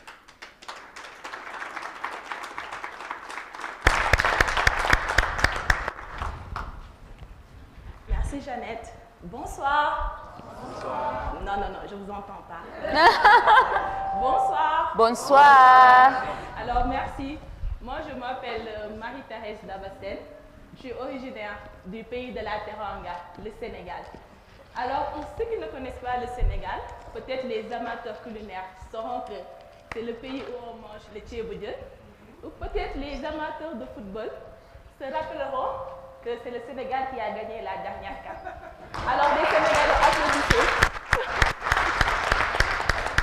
Merci. Alors ce soir, je vous raconte mon histoire. Alors du mieux que je me rappelle, à chaque fin de vacances, mon père nous amenait dans son village natal. Alors avec mes frères et sœurs, nous n'aimions pas y aller parce que cela signifiait laisser nos amis pendant des mois et souvent il nous fallait un temps d'adaptation pour que les autres enfants nous acceptent. Mais est-ce que nous avions le choix de ne pas y aller? Non, pas du tout.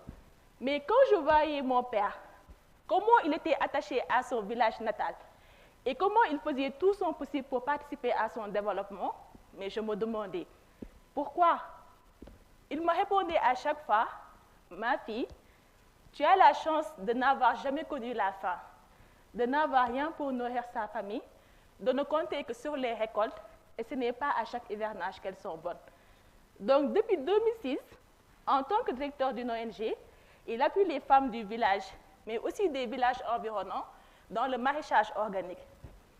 Alors cette activité permet aux femmes de produire des légumes, dont une partie servira à l'autoconsommation, et le surplus sera commercialisé, leur permettant d'avoir des revenus, mais aussi de gérer d'autres charges du ménage. Alors, je lui ai encore posé une question. Peut-être que c'est de là qu'est née ma passion pour la sociologie. Mais papa, pourquoi les femmes?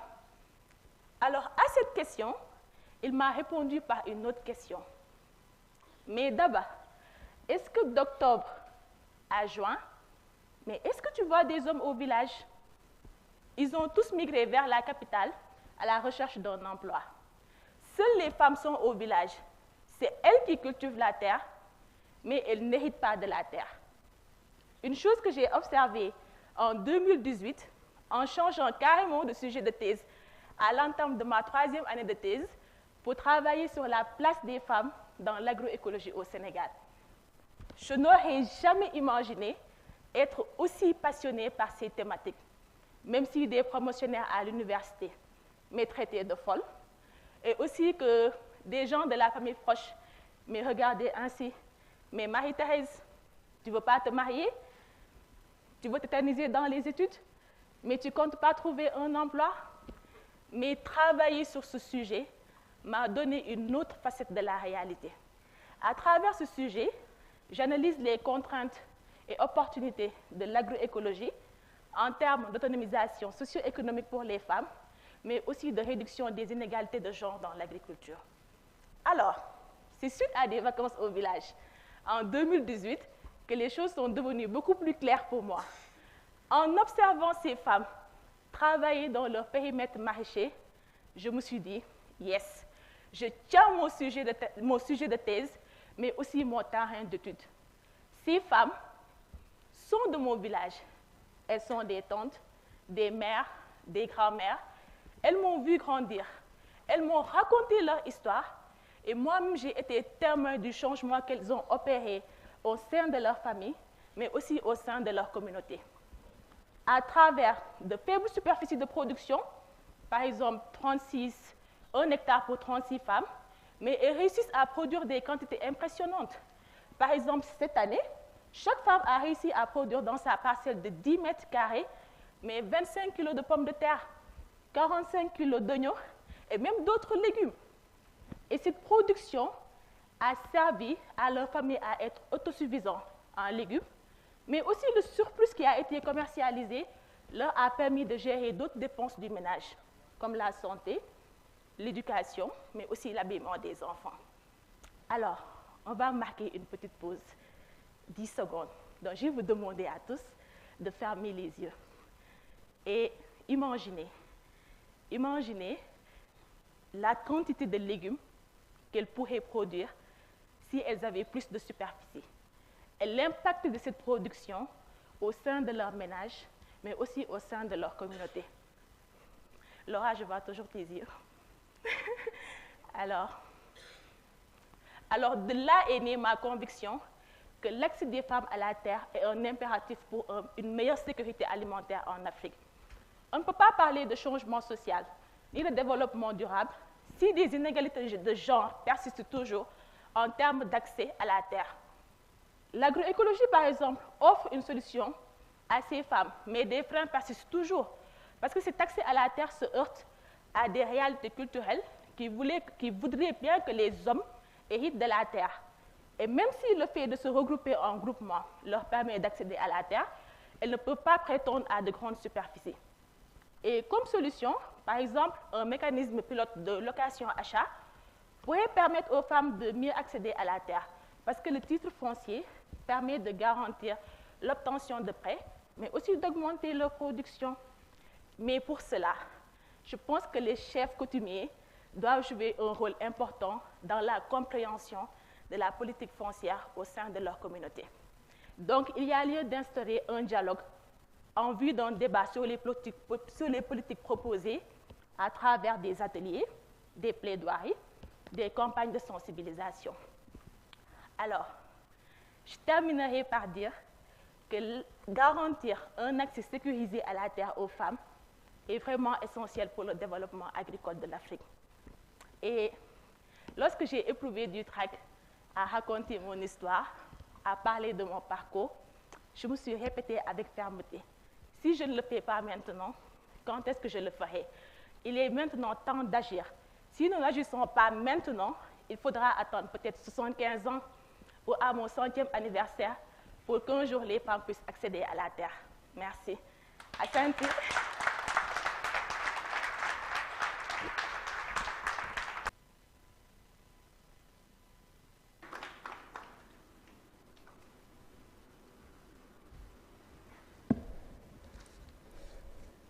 As Marie-Thérèse said, we are the ones we've been waiting for. Yeah?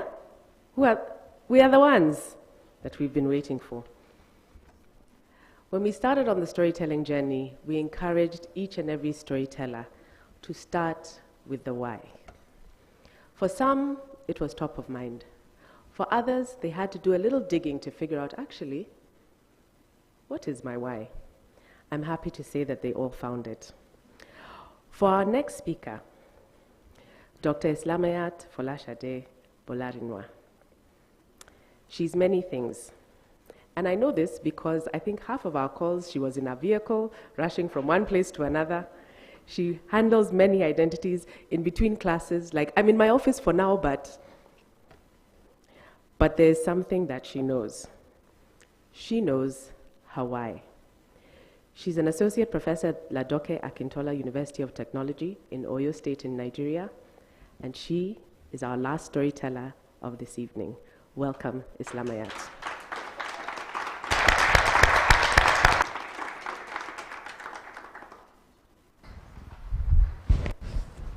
A nice picture. I didn't even see my picture. That's how confused I was. It's not working. Okay, thank you. I didn't see my picture. No charge. She goes like.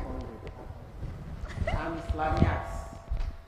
This is my first time of sharing my personal story. As a child, I grew up on the farm. Every day, I was surrounded by yam, cassava, fruits, and vegetables. As I grew up, I never knew people eat 3 square meals a day. The father, my parents, was a subsistent farmer. Does not mean we had enough food to eat all the time. There are some times we had to go hungry. I could remember vividly.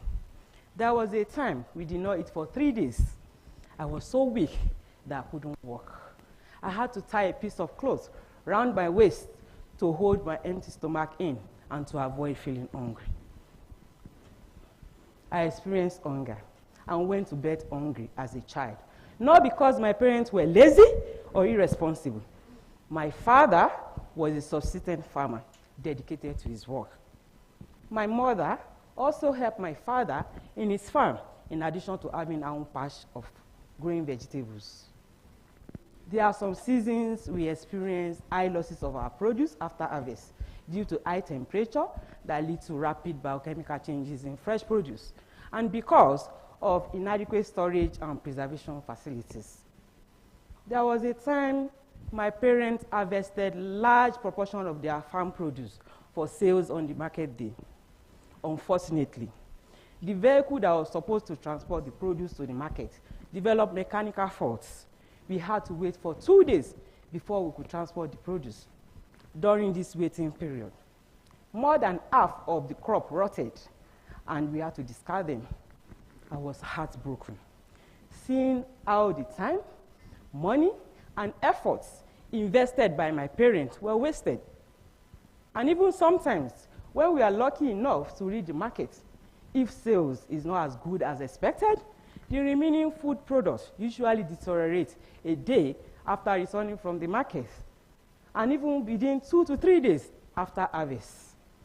This is the main reason I often went to bed hungry as a child. When I was opportune to choose a course of study for my university degree, I decided to choose food science as a discipline because of my intention of helping farmers prevent their crop waste, which I knew firsthand leads to food insecurity. As a food scientist, my research focuses on food and nutrition security and post-harvest management. My goal is to provide healthy food for children and other vulnerable groups and help farmers extend their crop shelf life. I've worked on value addition to preserve fruits and vegetables with the aim of reducing post-harvest losses and to ensure that they are available to enrich the diet of children and ensure that no child goes to bed hungry. Developing analytical method for detection of natural plant toxins to ensure that safe food is available to everyone has been part of my journey. We are currently putting together a research project that will lead to resilience of smallholder farmers by increasing availability of nutritious food and also help reduce poverty among them. Because This research is not only looking at nutrition, it is also looking at market opportunity. And when I talk about market opportunity, I remember those days that my parents would be trying to reach the market and lose all their produce because of something like transport. One key impact of this project is to ensure that there is a reduction in demand on food system, and it is in line with SDG Indicator 12, which is to reduce post-harvest loss by 50% and reduce environmental impact of organic wastes. For me, I am happy and glad that this SDG is actually there because it will encourage other scientists like me who might not have gone through the challenges that I did when I was growing up to now start thinking on how we can all work together as to reducing post-harvest loss. We can put all our resources together to work the solution out. Today, my story is no longer unique. We are all facing the high prices of food due to rapid changes in our weather patterns. My family story is replicated each and every day. The high prices of food is affecting everyone, whether you are a Kenyan, Italian, Ethiopian, Malawian, or a Nigerian. In fact, all of us are spending larger percentage of our income on food. Given that we are all facing this tough reality, it is more incumbent on all of us to make sure that whatever seed is planted and harvested makes it to the table, that it is not a representation of a farmer's efforts and livelihood that had gone to waste. It is not soil fertility that had gone to waste. It is not land and water and labor that are wasted when post-harvest losses happens. Beyond water, it is a woman who has carried water all the way from the river to our garden. It is somebody who woke up so early to make sure he is able to weed his crop. All these efforts are wasted due to post-harvest losses. And because we cannot afford to waste in this situation of high food prices and unreliable climates, we all have to do something. I have seen how my parents suffered on the farm and the huge losses they encountered due to post-harvest losses. All of us are affected by high prices of food. Farmers and people who live on the farm do not have to suffer. There is a way we can reduce food loss after harvest and increase food availability.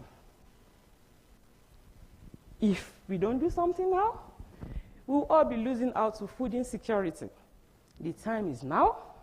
The science is needed now.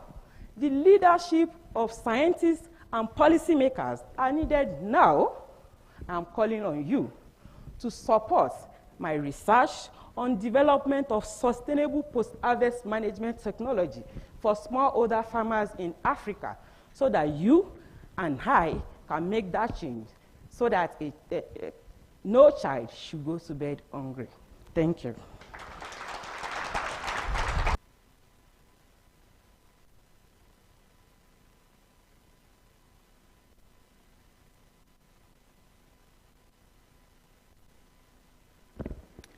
Wow. It is a shame that children are going to bed hungry. So no child should go to bed hungry. Please, I am inspired as I have been challenged, and I know so have you. Could you please join me in appreciating our storytellers for today?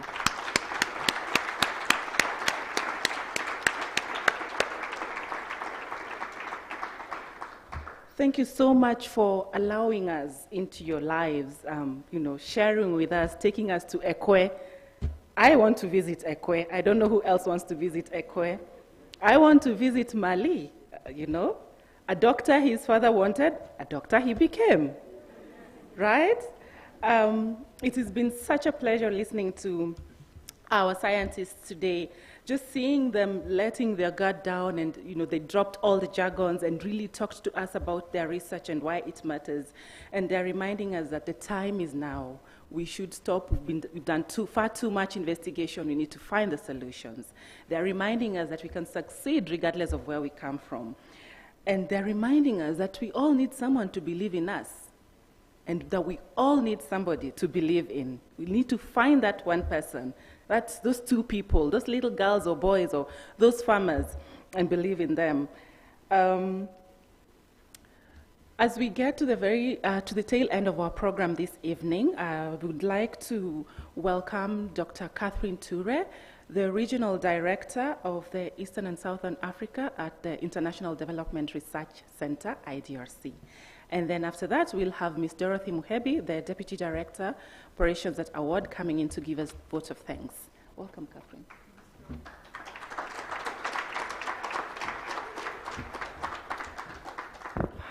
This has been fantastic. I invite us to just stand up for a minute, we've been sitting for a while, so just stand up, do a little bit of stretching.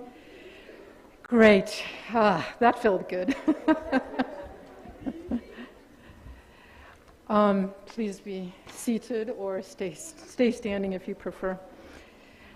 Dear One Planet Fellows, laureates, and other colleagues in the room, the stories that you have shared have been rich. I'm moved from my heart and inspired. You attest to the value of building up applied research skills to improve lives and livelihoods.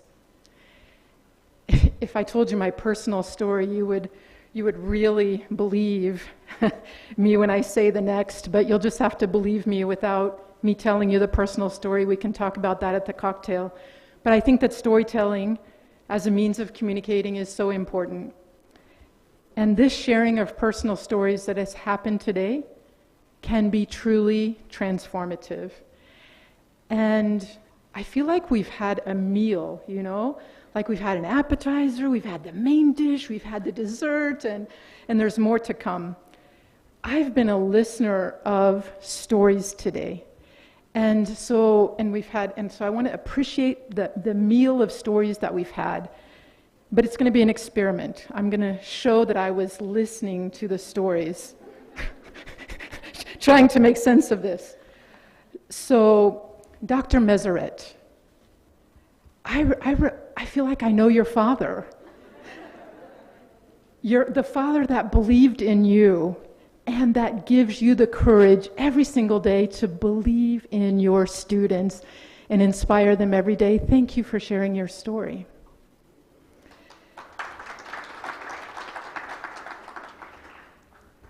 Dr. Loko from Benin.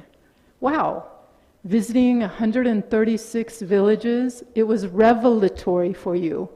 We could tell it changed something in you and in your future and in your current work. Thank you for sharing. Dr. Fadekeme. Where did she go? There she is. Working with the fisherwomen, talking to us about the importance of the ocean, of the water. Thank you for sharing your story. And mon frère, my brother, Dr. Moussa Kante from Université de Ségou. Your family that's growing cotton, and you were talking about the land and the rice, and la société à réussir. What stuck with me is this idea of helping society to succeed, that is your mission as a doctor. Thank you for sharing your story. And also about, Africa in all its diversity. That's so important. Thank you so much. Then we had a break, right? So we got to hear from Sitawa Namwali and the Mystic Nomads. They were fantastic. They took us on a journey, and I felt like Namwale was the examiner at one point, calling people, you know, scientists, some of you, and then asking you these questions. In your faces, we could see that you're like, oh my gosh, what's she going to ask me? But then as soon as she asked you the question, you were just on it. You knew your stuff. So, and she talked about taking back our instruments and our cultures. And then I can't remember if it was she or one of you that added on about how our stories don't belong to us. My story doesn't belong to me. I have a responsibility to share it. So, after that break, this is still an experiment. We heard, and I hope I don't miss anybody, we heard from Dr. Juguna. I can't forget about her biology books, her chemistry books, and then taking biochemistry and saying, well, what's this? This isn't a combination of these two things, but something completely new that has now taken you to what you didn't expect in Cape Town as a postdoc. And thanks for making us think about this curveball called climate change. Thank you for sharing your story.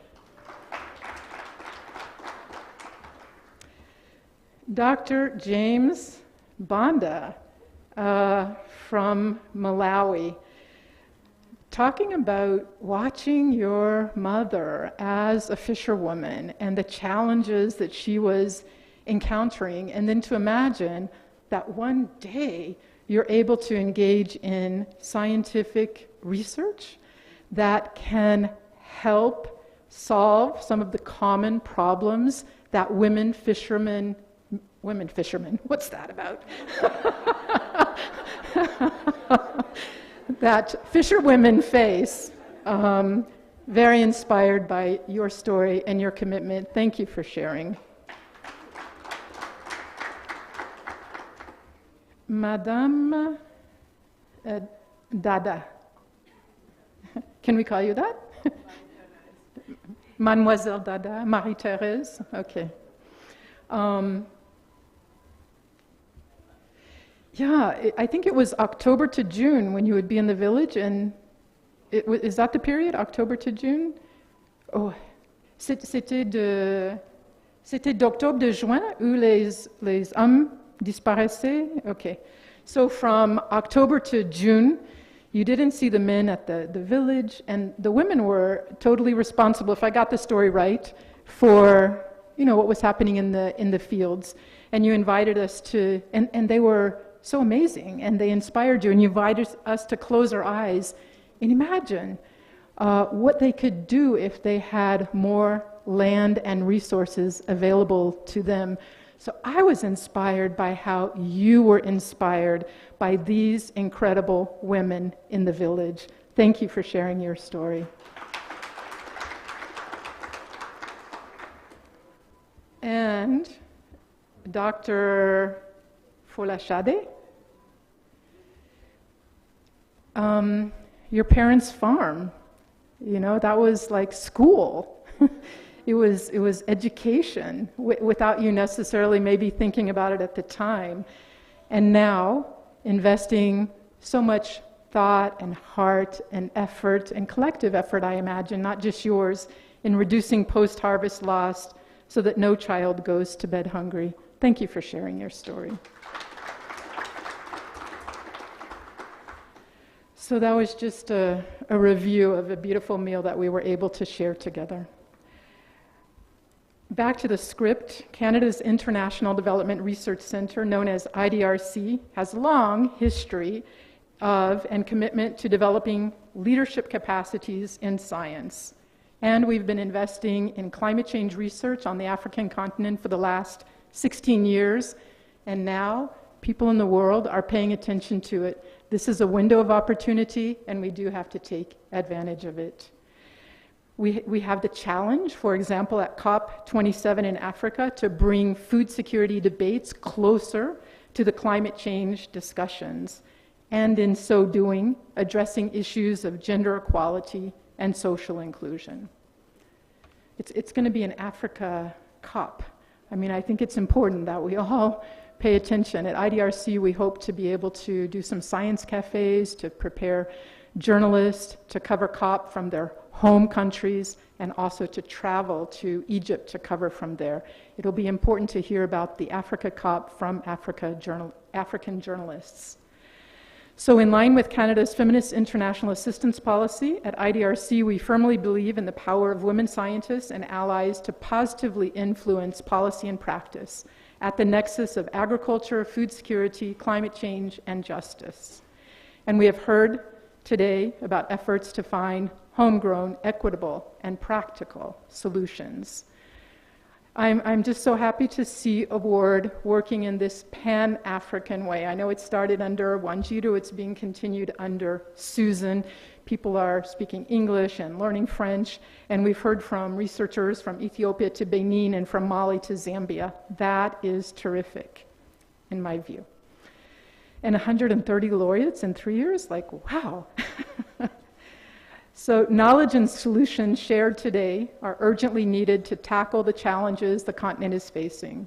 We need to rethink food systems that are often too export-oriented and import-dependent.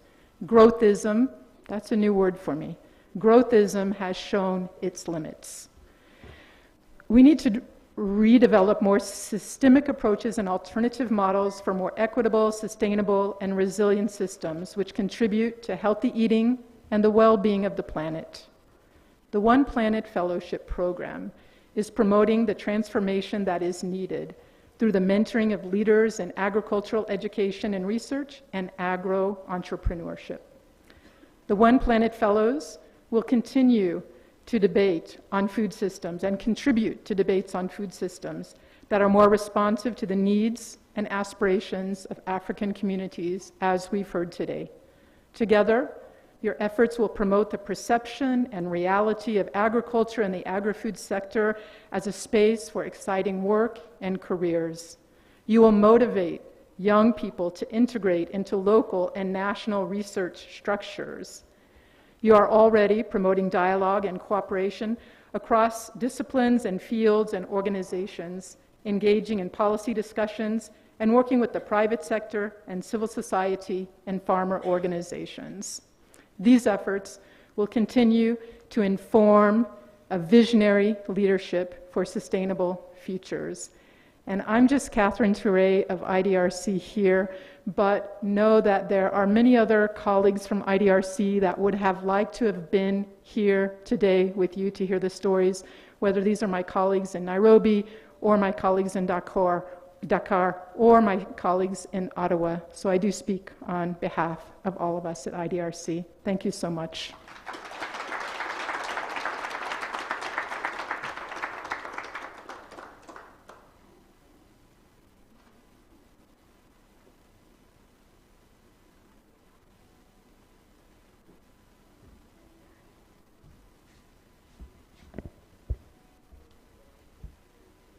Good evening, everyone. Yeah. Okay, distinguished guests and gentlemen, it's my privilege to have been asked to propose a vote of thanks on behalf of Award. My name is Dorothy Muhebi, and I'm one of the deputy directors at Award. It's been such a thrilling afternoon, and wish to thank each and every individual in this room and those who are online for honoring us with your participation. I also thank and acknowledge everyone who has worked so hard to make today a success.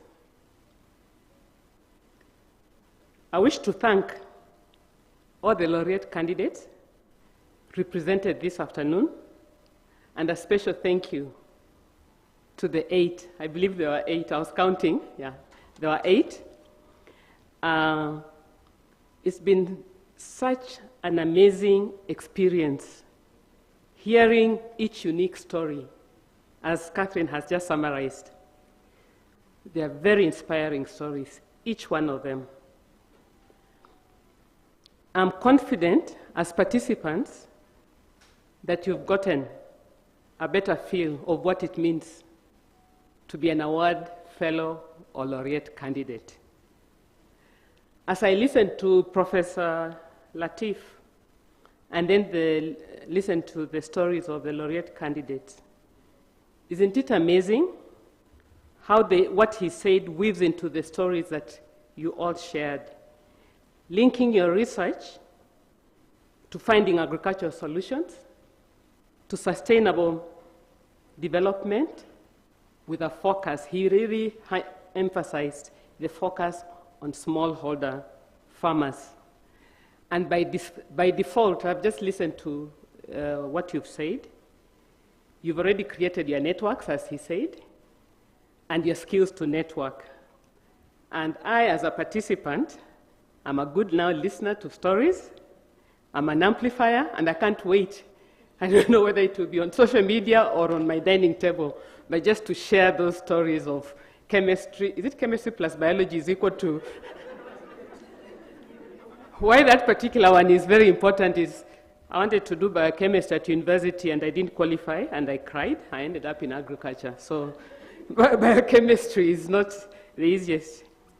So I want to appreciate the trainers and the facilitators who have worked with the speakers and the laureate candidates.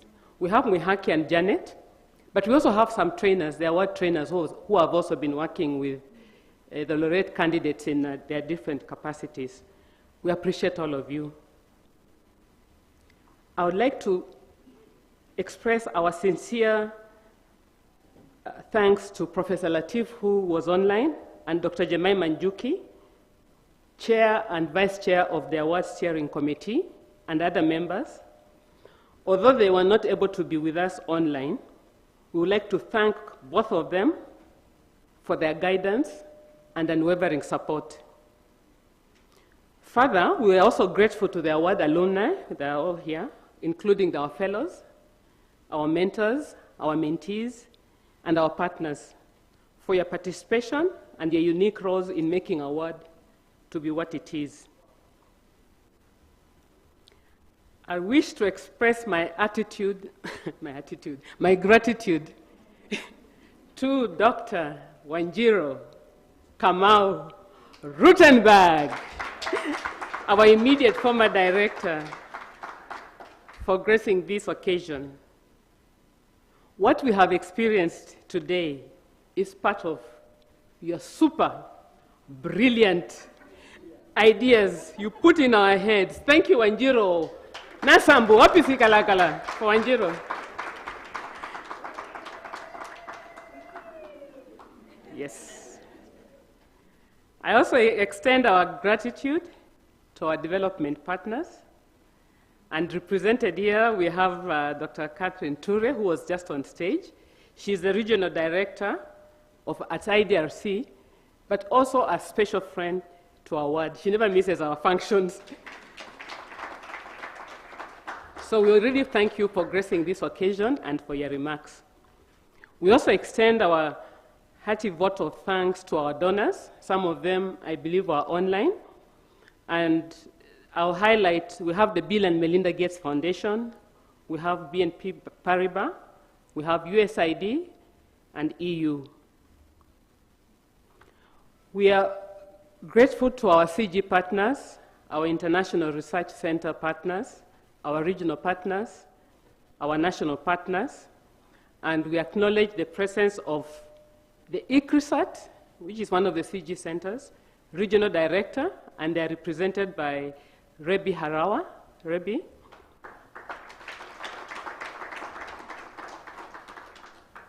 I also want to thank Professor Mary Abukuta, Deputy Vice Chancellor, Jomo Kenyatta University of Agriculture and Technology, but she's also an award alumni. She was a mentor, so she's very special to us. And Dr. Moses Osiru, a great partner from the days of RU Forum, and now at ISIPE, we want to acknowledge you. And we have many more partners in the house. I want to acknowledge each and every individual or the institutions you represent. A special mention goes to our host institution, C4ACRAF, and we extend our appreciation to Dr. Tony Simons, who was online earlier, who is the DG of ICRAF, and the ICRAF staff. Despite his busy schedule, he found time in that very, very busy afternoon to just get online and be with us. We say thank you to ICRAF and C for ICRAF.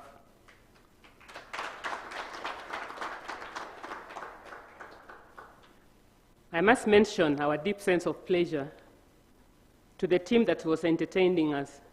Sitawa and your crew. Nasam. Nasam. Did you hear that?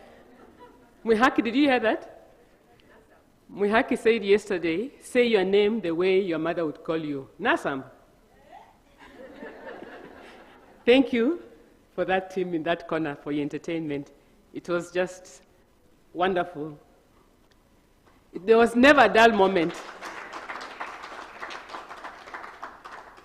And now I know how we shall be dealing with scientists with their 50 slides.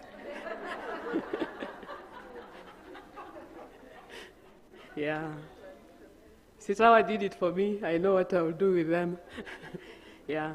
I also want to extend our appreciation and thanks to Safari Park Hotel and our service providers for their enormous cooperation and in organizing this event. Our interpreters in that corner, we thank you very much.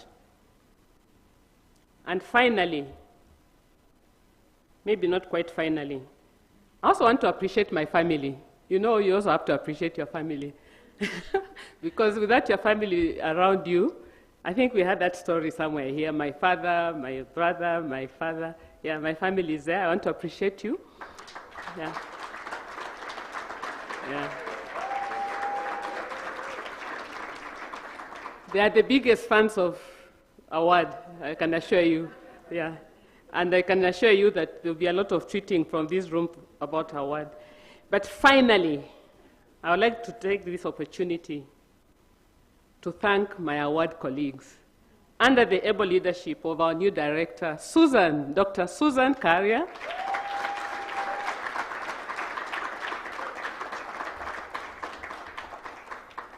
Organizing an event like this during a period we have come, when we just come into the end of the pandemic, hopefully, had its challenges. Nevertheless, the team ably rolled their sleeves and had to do what had to be done. Thank you, team, and congratulations. We did it. Come on. Hey, we did it. So, ladies and gentlemen, I want to reiterate our appreciation to each and every one of you in your participation and making this day a very special day and memorable day. Thank you.